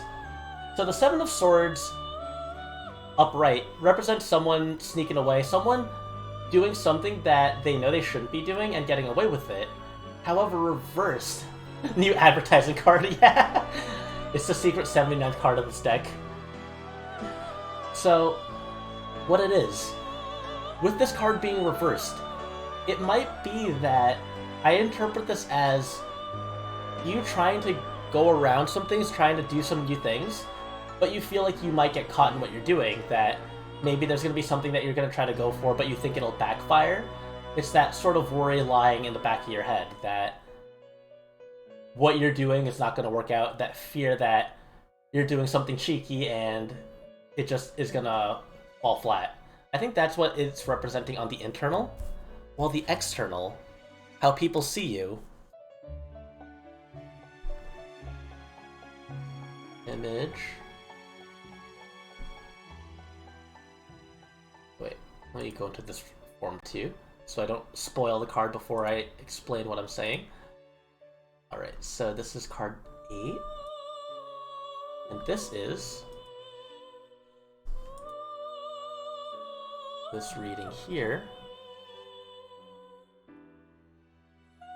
Let's flip this upside down.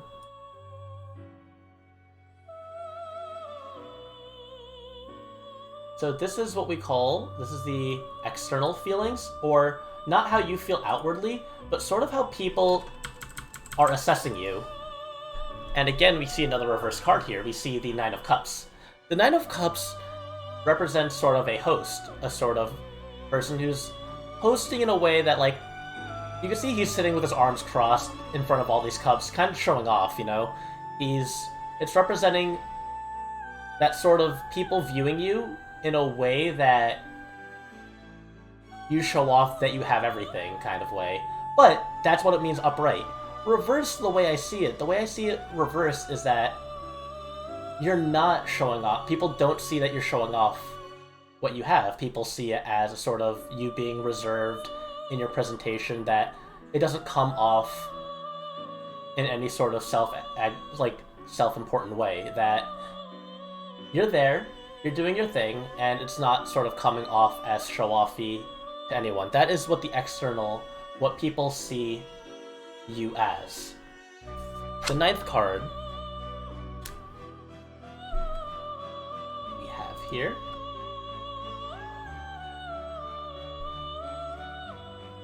you're not understand. It's sort of, so the external card represents how people see you. So in this way, this card is saying that people around you might see how you are as a sort of, more reserved, more, like, held back, like, that you're not going all out in what you do, That it's not like you're going overboard with anything. It's the opposite of people thinking that you're some sort of show-off, thinking that people seeing you as sort of, like, self-important, if that makes sense.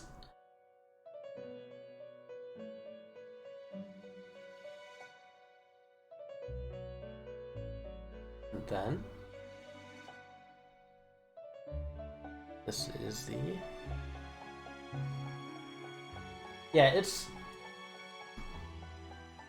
So maybe it's like what you're doing has people thinking that, Seer is so nice and reserved, he doesn't show off, he does his thing. Like that kind of thing. Like, not like, wow, Seer's always showing off, Seer's always talking himself up, Seer's always being obnoxious. No. And we transform. Here we go. We have the 8 of Pentacles as the hopes and fears here. So what the hopes and fears, what card number 9 represents, this is supposed to be an indicator of sort of either your anxieties or potentially your hopes for the future. And the 8 of Pentacles is a card that represents a lot of hard work, but like sort of working, but feeling like there's not much reward out of it. But reversed shows more of an appreciation of that work, showing that with all the hard work that you're putting through, that you think it'll pay off. And that's the hope, That's what you're hoping is going to turn out. That you will be able to sort of pull off these new changes that you're making, and that people will be able to come to appreciate that. That's the hopes and fears. And the fears aspect, that, it's that idea that you want what you do to make an impact. That you're proud of what you're working on, or not even necessarily make an impact, but like the work you're doing is work that you're proud to be working on, I should say, is what it is. But maybe you might fear that it might backfire, but despite that, you're pushing through hoping or like knowing that this is something that is going to pay off. And that takes us to our last card, which is the final outcome here.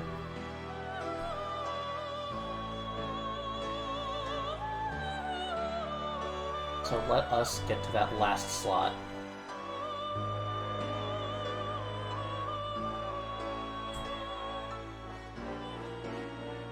Here we go. And the last one. Properties. The final outcome here. Transform. So this is our last card here. The final card that we have is the Two of Swords. And what the Two of Swords represents is a very dangerous card. It's a very balanced card. You can see that the lady is blindfolded. She's sitting with 2 swords crossed on her, with nothing behind her, just the open sea. So it's a card that talks about that sort of balance, that confidence, that even in this dangerous situation, you're standing steadfast.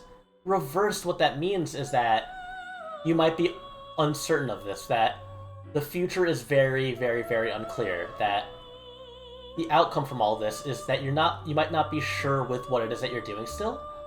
So it's important to build up that confidence, to think very hard about what it is that you're doing. We can see the full accumulation of this here. If we look at the suits, you can actually see there's a pretty even distribution here. There are let me pull up the pointer again. If we look at this, if we analyze the spread here, the Hierophant, the Hanged Man, and the Star, we have 3 major arcana here. That's not surprising, so that's 7 cards. 3 of the 7 cards are, or 3 of the 10 cards are major arcana. Then we have 1, 2 pentacles, 2 cups, 2 swords, or 2 wands. 2 wands, 2 cups, 2 swords, and a pentacle. So, in terms of where this journey is, in terms of where this development is, it could represent that there's a lot of different working parts here, and that things are very over the place. But as the story goes, things have changed for you already. You've already shaken things up, and the path forward will lead to some kind of gathering, will lead to some kind of time that you can spend with others.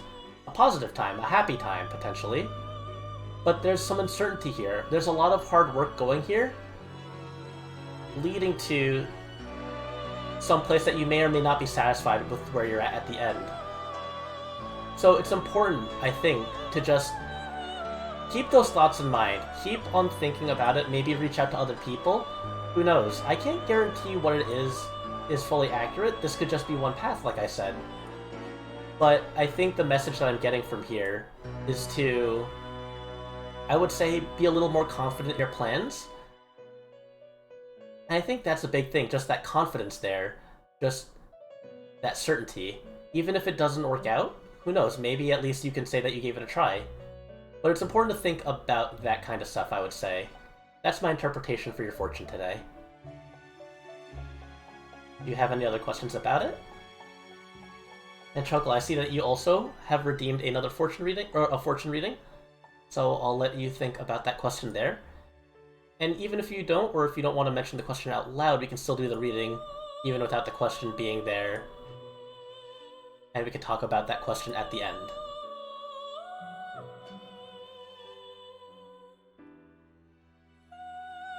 So I'm going to shuffle these cards back into the deck, and we'll get some more ASMR deck shuffling.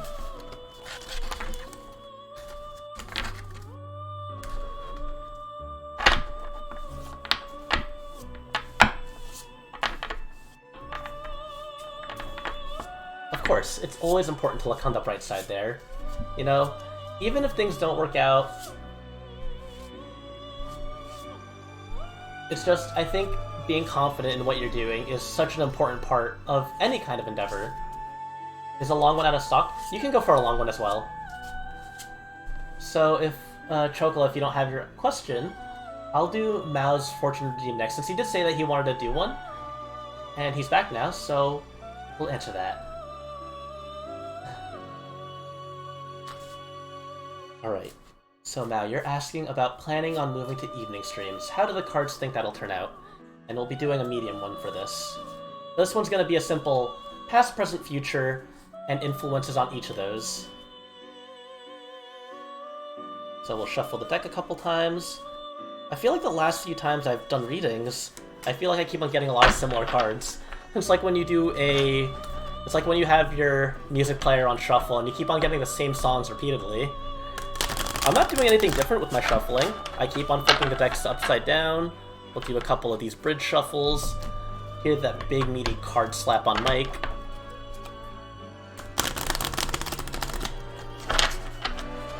Yeah, it is just how luck and probability work out. A lot less likely things could happen.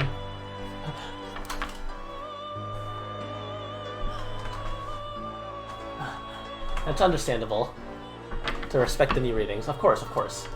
And yeah, sometimes you just get full sword readings, full suit readings. Oh yeah, I remember you talking about that on Twitter, Chocola. I know that aren't you and Emmy working on moving out? Yeah, that's fine, that's fine, that's fine. I'm not gonna forget. So we'll talk about Mao's reading, and then your reading, and then if Yukino wants to do a reading, we'll do one for Yukino as well. So this is a 6-card reading. Let's invisible all these cards.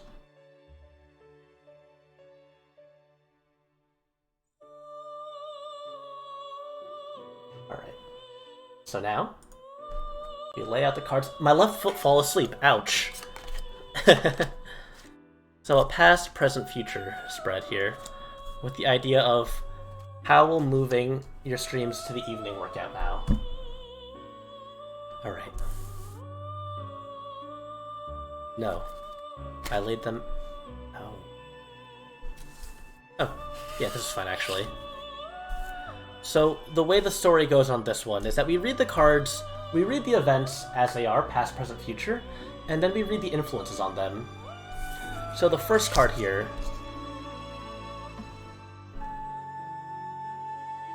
Let's change this. Card 1, properties. This is... Here we go.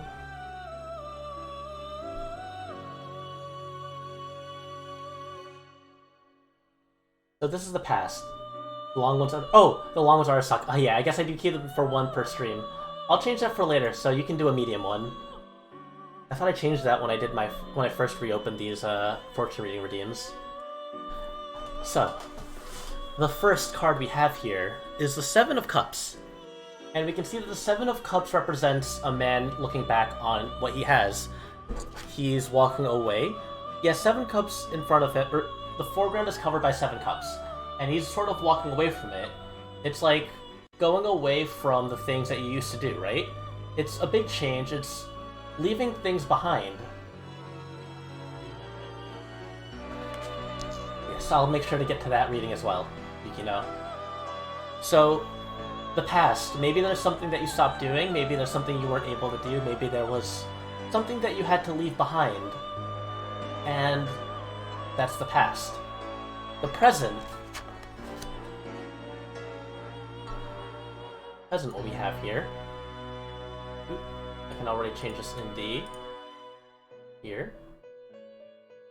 Properties. What we have here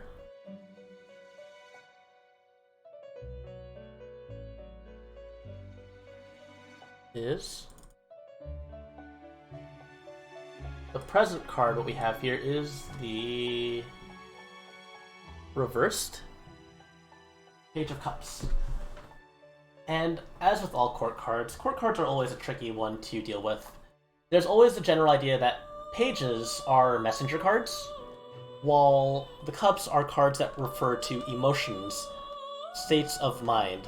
I'm actually going to refer to my book for this one because I always am tripped up by the court card, so I want to make sure I'm a bit more accurate with this one. So the Page of Cups. This is interesting reading the description here. It says, original personality who doesn't care about what others think, unique psychic insight, visions, childlike curiosity, sensitive and open to the world and all its wonders, innocent, playful, imaginative, sweet and friendly energy, freshness. Reading it as a person card, it's talking about someone with a different personality, someone very unique. That's what I might have been thinking. It's representing you, right? Representing you and what it is that you do. But in reverse, it might mean that you yourself are in turbulence. You yourself are going through some things right now, presently, that maybe something relating to those personality traits, that childlike wonder, that sort of energy, that insight, maybe something is clouding that. Maybe something is sort of making it harder to approach that side of you. And the future, what we have in the future, this is a very reverse day for me. The future.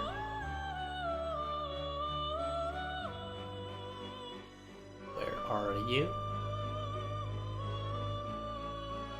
It is card we are looking for is... There we go. It is the Chariot reversed. So we know that the Chariot is a card about action. It's a card about seizing your goals. It's a card about doing what it is that you want to do. Taking action and aiming towards your goal. That's what the Chariot represents.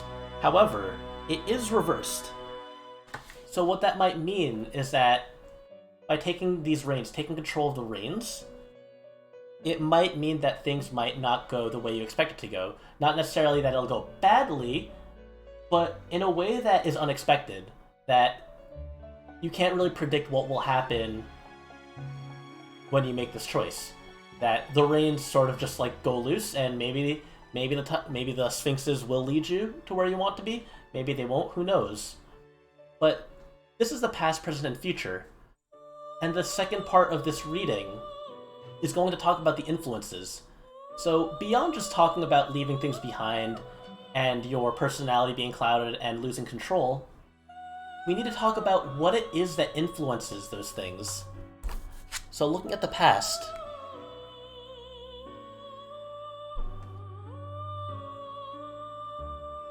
so the next card that we have here, properties.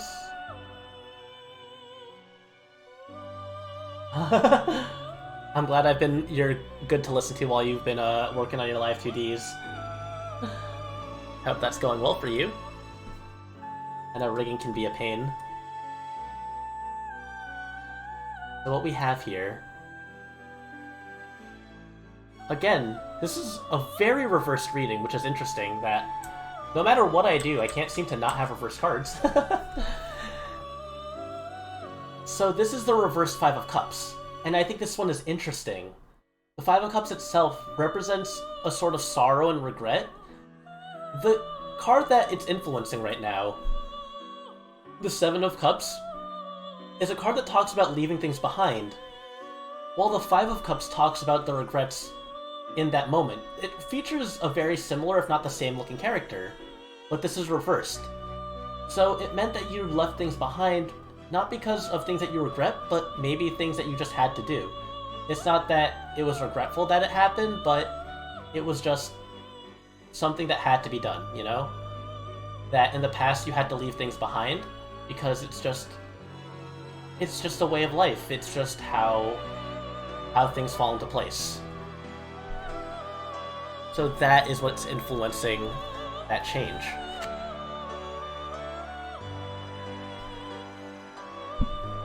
This is a fascinating reading, actually. I get that. It felt bad when I had to stop, like, last week, because my life got, like, really busy. I was, like, doing a bunch of things, and just the whole last week I took that week-long hiatus, and it was just...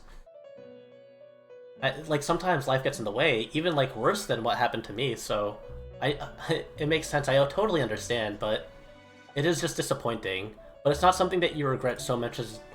It's just an understanding that you come to terms with, I would say. The next card.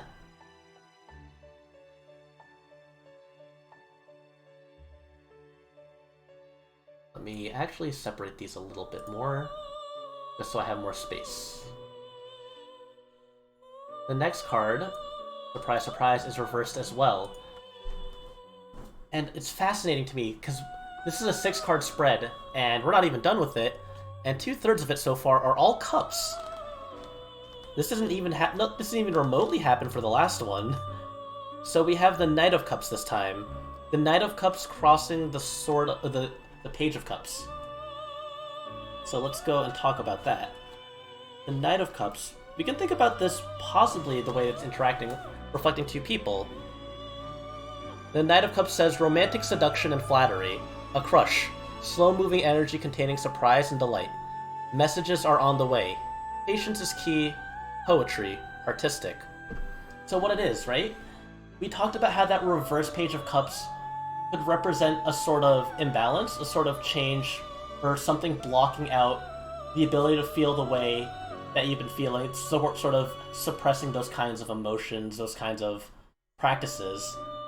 And with the Knight of Cups crossing that, it could just mean something... It's being influenced by... Not necessarily like romance, I don't think, but I think some kind of just... Actually, the way I'm reading this now, I think it, with this Knight being reversed, it represents sort of... Not necessarily a lack of energy, like... I think just things moving at a slow pace, that things might not have been moving at the way you wanted it to. Things might not have been progressing in the way that you expected it to, and that sort of influenced how you are, how you've been. I think that's sort of the interpretation I'm getting here, with the Knight crossing the page in both reverse. Just what's blocking your emotions, or what was blocking how you were usually as a person, is that things not progressing in the pace that you wanted it to. And that leads us to our last influence.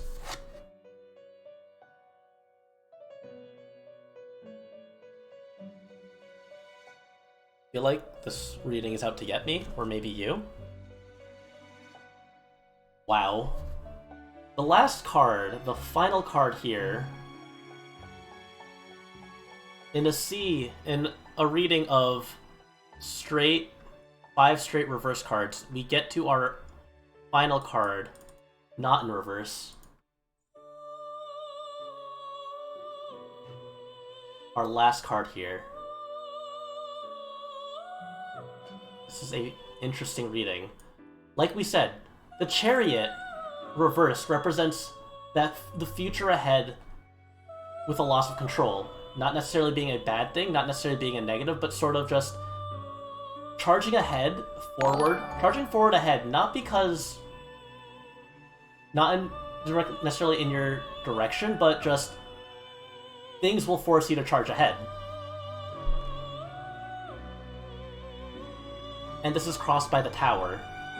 The Tower, as many people know, is that sort of sign of, like, hubris, a sign of just error. Like, not even error, just like... It's a very negative card when we see this. The lightning strike hits, it's like a sign of hubris, a sign of mistakes. Bad. It's like an omen kind of card. And the way I see this influencing the Chariot is that the loss of control will come because of some sort of bad omen.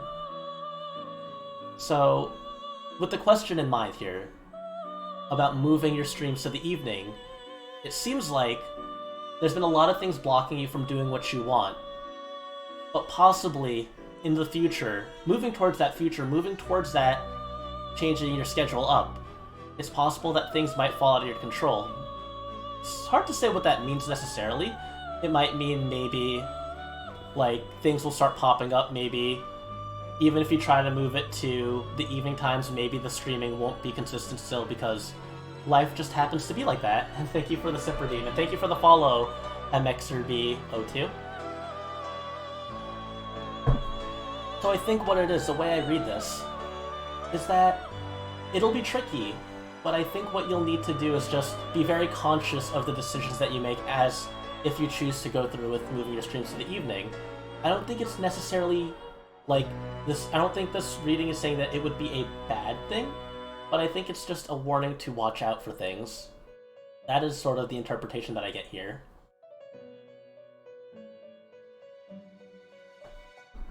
I'm just very interested by there being 4 cups. So, like we said during the lesson as well, how the cups represent an idea of being in the emotional state. So maybe thinking about what it is that's having you put the streams into the evening, what could be like why you might want to do that, or maybe plans that you have in general relating to that, being in that sort of developmental phase. I think it's very interesting there that also the reading was reversed. So one could also interpret that, with it being reversed, that it's just a very turbulent period of your life right now, that things are just very, very uncertain in general. and it's hard really to just predict when things are that reversed. So next, we have Chocola's reading, and then I think that'll be it. And Chocola asked about moving out, how that'll go. Moving out's very stressful. I didn't move out, but I did the closest thing to moving out, which is removing all the furniture. You're welcome, you're welcome, you're welcome. I removed all the furniture out of my room, repainted the room, and rearranged and got rid of furniture. This was mostly Wisteria's doing, but as much as I dreaded doing it, our living space is a lot better for it, so I can't fault her for it. You know, they always say the woman is always right, and I don't know, I don't think that's been proven wrong for me, at least. You got Sun and Three of Wands. Interesting. So Sun as your major, and then Three of Wands. Because that's a very positive reading, with the Sun being a sort of... It really is like the card that tells you to just go do it, you know? That good things will come to you. And the Minor Arcana of the Three of Wands representing that period of waiting, it's sort of like... It represents patience, I believe. Unless... I mean, we all have different interpretations of how things go, but that's sort of how I would read it, that in a reading like that, where you have the Sun and the Three of Wands there, in regards to moving your stream schedule, that reading seems a bit more cautiously positive. That I guess maybe that you would have to wait a little bit longer to do that, but when you get to that point, it would be a very, like, bountiful experience. It'll be a very positive experience for you. But here, this one was... I feel like it just kicked you while you were down and kept kicking you. Not necessarily that it's a bad reading, but it's a very, like, cautious reading. Alright, so let's shuffle this. It'll be successful? Yeah, that's another way, because with the patience represented in the Three of Wands and the Sun as well. Because the Sun is that success, but we have to wait for that success. Alright. So let me do this, shuffle this around a little bit, and then...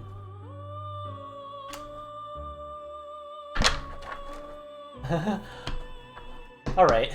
Well, I'm glad it was helpful, at least. That it gave you something to think about. Alright. So now, we'll do these last two readings.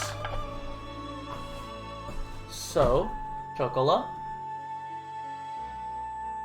let's talk about your move out. 1, 2, 3, 4, 5, 6. Alright.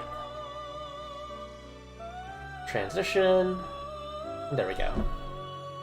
1, 2, 3, 4, 5, 6.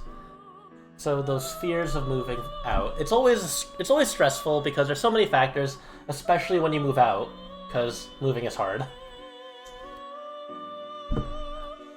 So, the first card. How well shuffled was this? I know it's rather unbecoming of me to react to the cards the moment that I see them. So what the past is represented by... We just went through with this card recently. It is the Upright Tower. So the Tower upright, like we said, represents a sort of falling out, or represents a sort of negative... It's like... In a card that represents the future, it's more like an omen, but as a card representing the past, it's more like a card that represents... Things went down, you know? Something went down. You also got that? Interesting, interesting. So it could represent some sort of conflict, or just something that happened that was... some kind of major change in your life that may have been negative, or may have resulted in some kind of loss, I think is another way to interpret it. The Tower represents things crumbling, represents things falling apart, really. It's a very negative card. So we have that as our past. The present. Interesting. Properties. We have... Well, it is in the past, though I hope you are healing from it.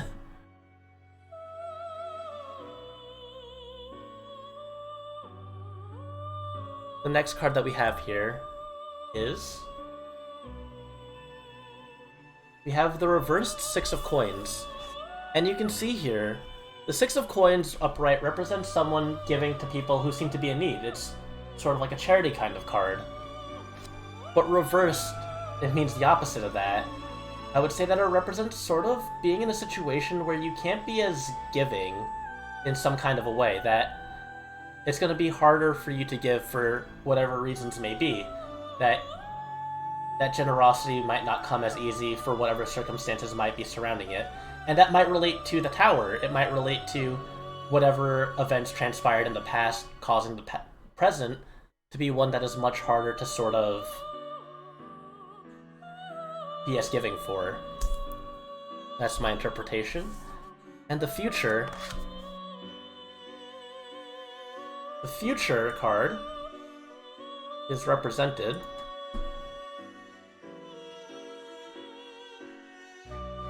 with the... We'll make this visible, and we'll rotate it. It's going to be the Seven of Wands. And the Seven of Wands is another card that represents struggle. I know that I'm reconnected. Am I back? Am I back yet? Welcome back, everyone. I guess my internet cut out for a second, but I'm back now. So, what this represents is that moving forward into the future, that it might be harder to just... that there's going to be struggle. That there's going to be some hardships. Yeah, the stream died for a second. Sorry about that. It represents that there's going to be some kind of hardships there. Not necessarily a physical struggle, but like... there will be people, or maybe things that you'll have to push back against. And honestly...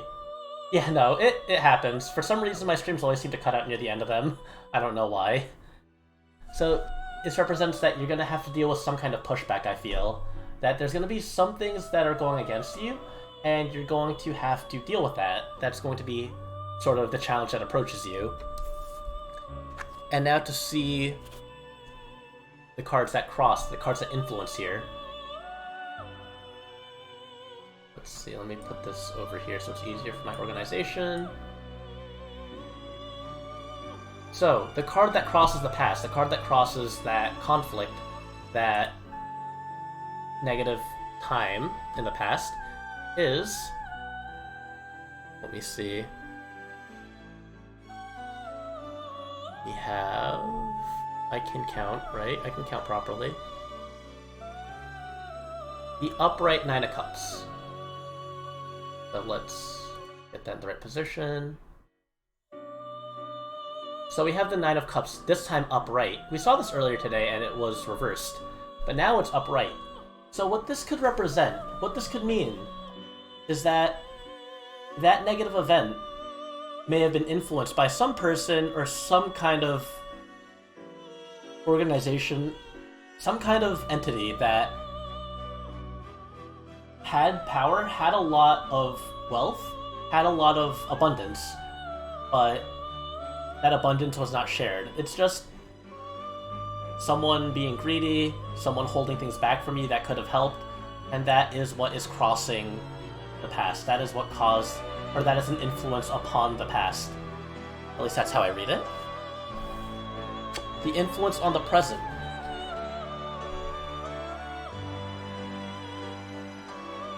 We have properties.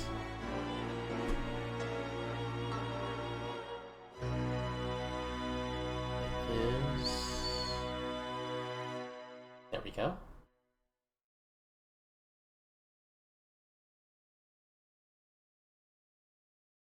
Actually, why did I didn't need to rotate that? Transform. There we go. So the influence here on the present, on that sort of idea that giving is going to be harder, that it'll be a lot less easy to be charitable, is the Queen of Cups. Again, another one of those court cards. And what the Queen of Cups represents in reverse, what the King of Cups represents in general, is a card that represents someone, or potentially yourself, with empathy and compassion, and just being there for others. You know, it could represent either you or another person that you know that just was an empathetic person, was someone who was kind and understanding.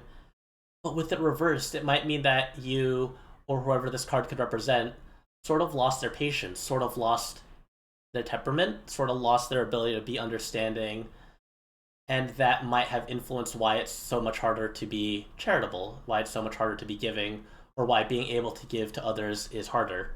And that music just ended. So let me just loop it.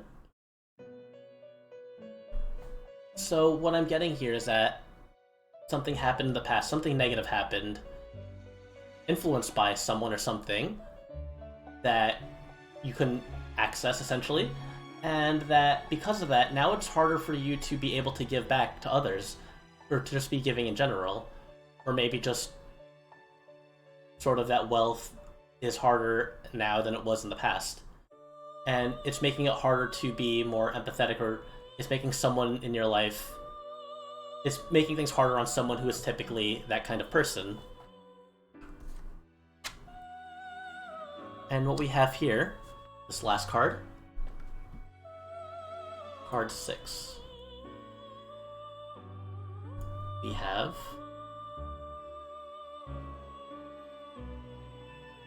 another upright card this time. And this card is the Eight of Pentacles. So that fight, that challenge, that conflict that we talked about, that future, that pushback that you're going to be experiencing, or you may experience, comes from hard work. You're going to be working hard, you're going to be doing what it is that you have to do, and you're going to be working at it, you're going to be doing the things that you know you have to do, and that is going to make, and maybe you doing what it is that you're doing best, you doing the hard work that you're putting in, is going to make you receive pushback from others. And as we can see here, maybe it's moving out, maybe you'll be working hard towards moving out, maybe you'll be working diligently during the move, maybe the move itself will go well, but moving out in and of itself may cause some pushback. Maybe that is the interpretation that I'm getting here. That's what I'm seeing from this. So, there were events that made things harder in the past that made things harder, that currently in the present have still carried over. And in the future, despite all the hard work that you put through, there will be some people who will be maybe fighting against you, or maybe things that'll be challenging you as you continue to work hard. And that's the reading. A lot of these readings today seem to be very cautious, very foreboding. But it's always important to remember that they're simply just warnings, they're simply just ideas to think about as you move through the future. And that leaves us with our last reading, which is for Yukino, and he asked about his goal in creating music. I also just realized, makes sense, but I don't feel like the outcome is bad. Of course. Well, I'm glad you can glean something positive from it. Yeah, I don't think it's bad either. I think it's just the hard work will pay off in the end. And I also think my chat box on the screen is frozen, so I'm gonna close that out and reopen it. Let's do this. Transition. Let's reopen that. Properties. And then we will move on to the last one. The last one, which is Yukino.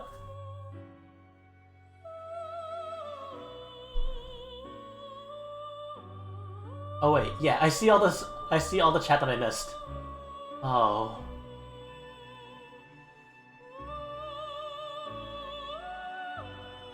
Yes. I'm glad you appreciate it, and it makes a lot more sense now that I can read the chat again. Alright, so Yukino, you want to know one possible path. So let's see how your music creation is gonna go. Music is always something that I've always wanted to be able to get more into. Because, you know, I like singing and I like playing instruments, but I think writing music is just so challenging and so daunting. But I feel like it's a really rewarding thing to be able to do. Maybe one of these days I'll write a basic song on, like, the ukulele or something, or like on the piano with chords. And then maybe get better at playing and singing at the same time. But it's all just things that come with practice, you know? You won't get better at things until you accept being bad at them first. So now,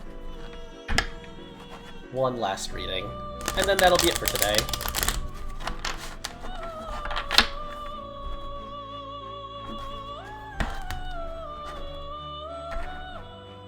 Let's do this, actually. You got another fortune? Yeah, that's fine. You don't want to overwhelm yourself with potential ideas for the future.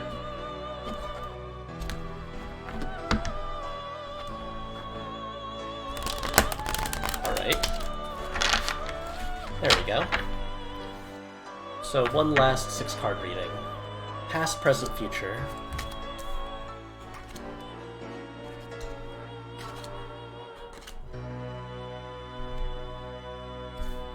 So, let's clear this all out.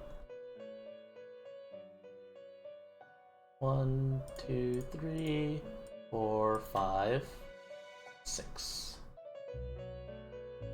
Our first card, the past. We have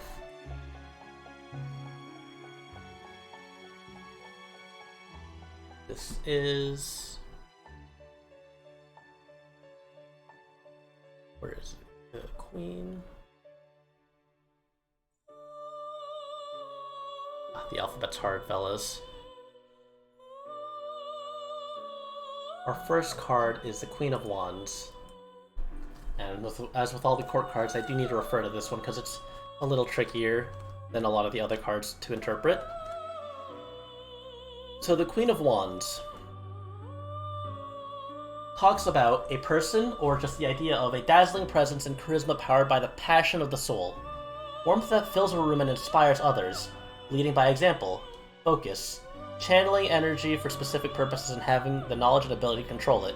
Spirited, charismatic, adored, and lighting up the world. So the way I see this, right? It could be referring to yourself being a sort of beacon for energy, a beacon of that sort of positivity and passion. Or it could be maybe someone that you look up to. Maybe there's someone that you look up to that served as an inspiration recently in the past that sort of makes you want to go onto your own career for music. Or not even career, just that wants you to make that dive into music. That's the past. Maybe there's an inspiration, or you got hit with the inspiration to be that kind of person. The present. This bugger keeps on showing up. I've had enough of this guy.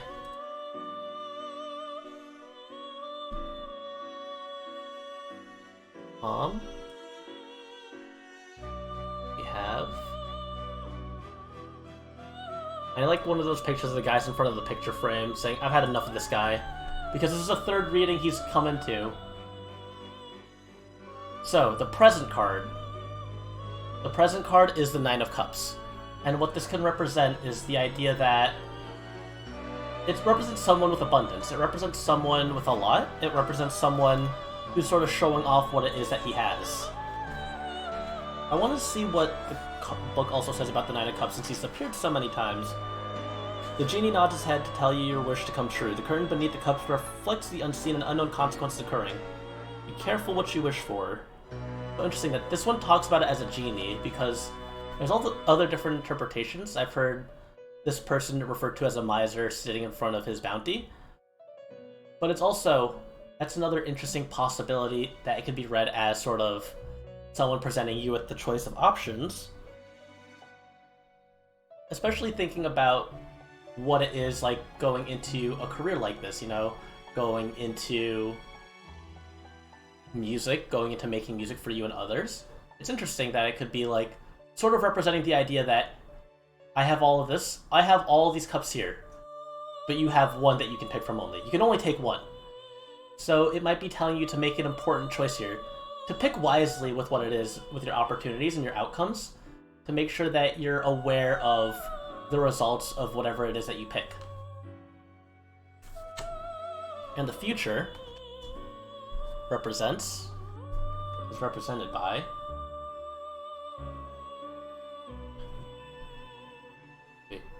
wait a sec.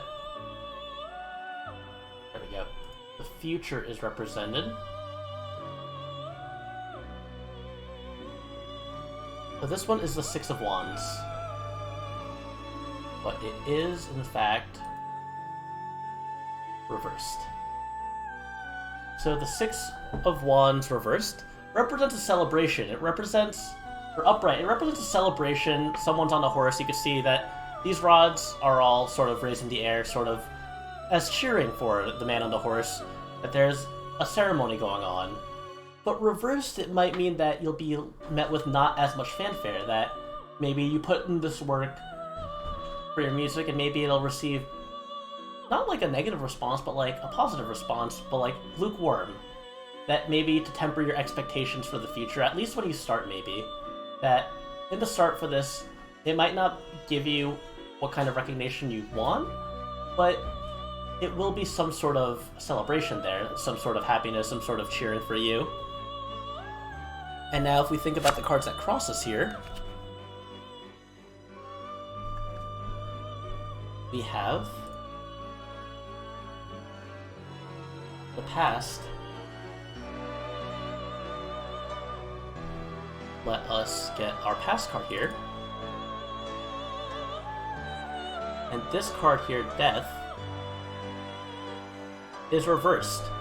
So Death in reverse is interesting, because Death upright represents a change. It represents a new change. It represents new developments, like, against your will. It's just a massive change will happen. But reversed, as with all cards, it changes that meaning. It changes it to the opposite.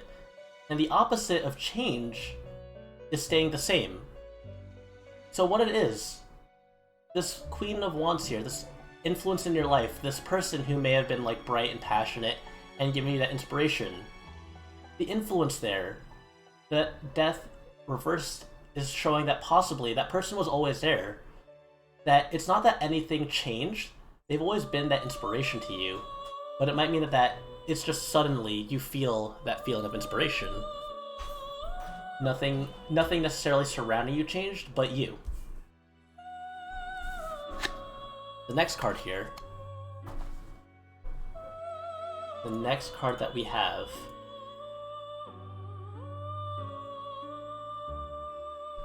is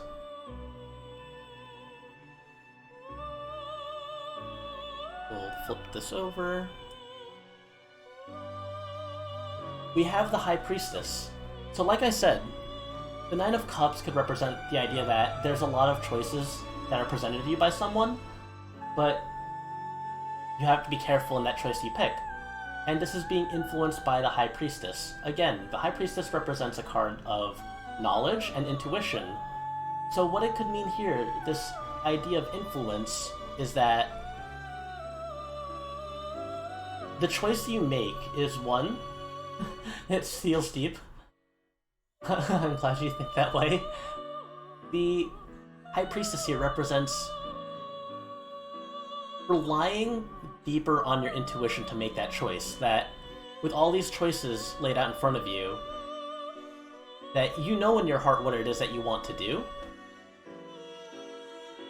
And it's just the idea of being cautious about it for the sake of being cautious, for being safe. But you will use your intuition to sort of make the choice that you think is right. And then we are met with the last card here, which is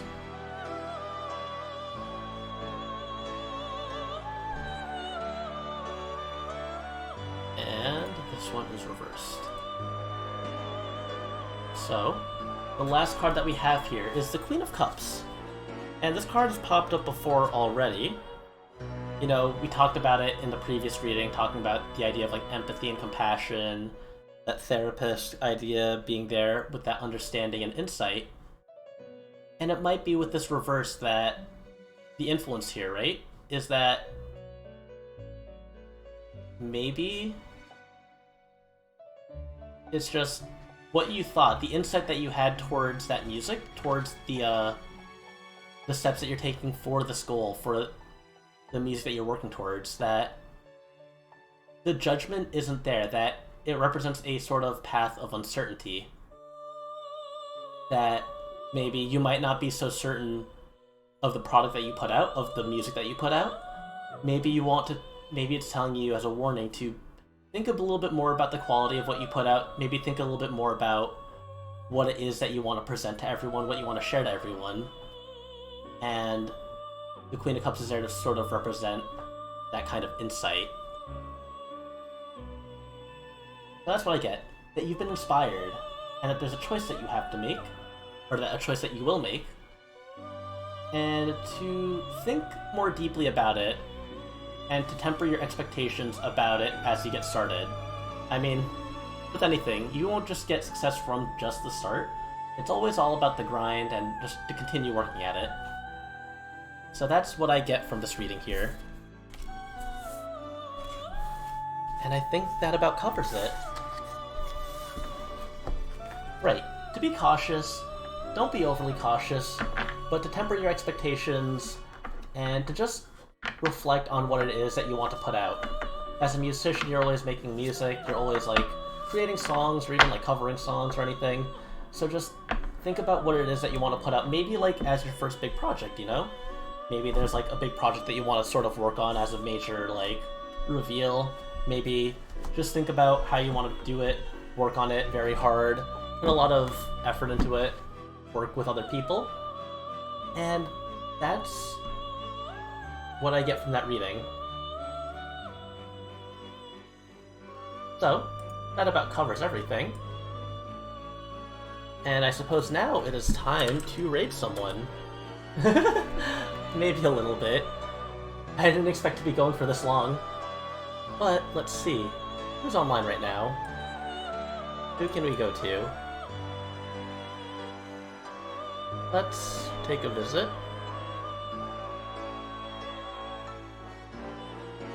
A good friend of mine is practicing some songs and gonna be talking about E3.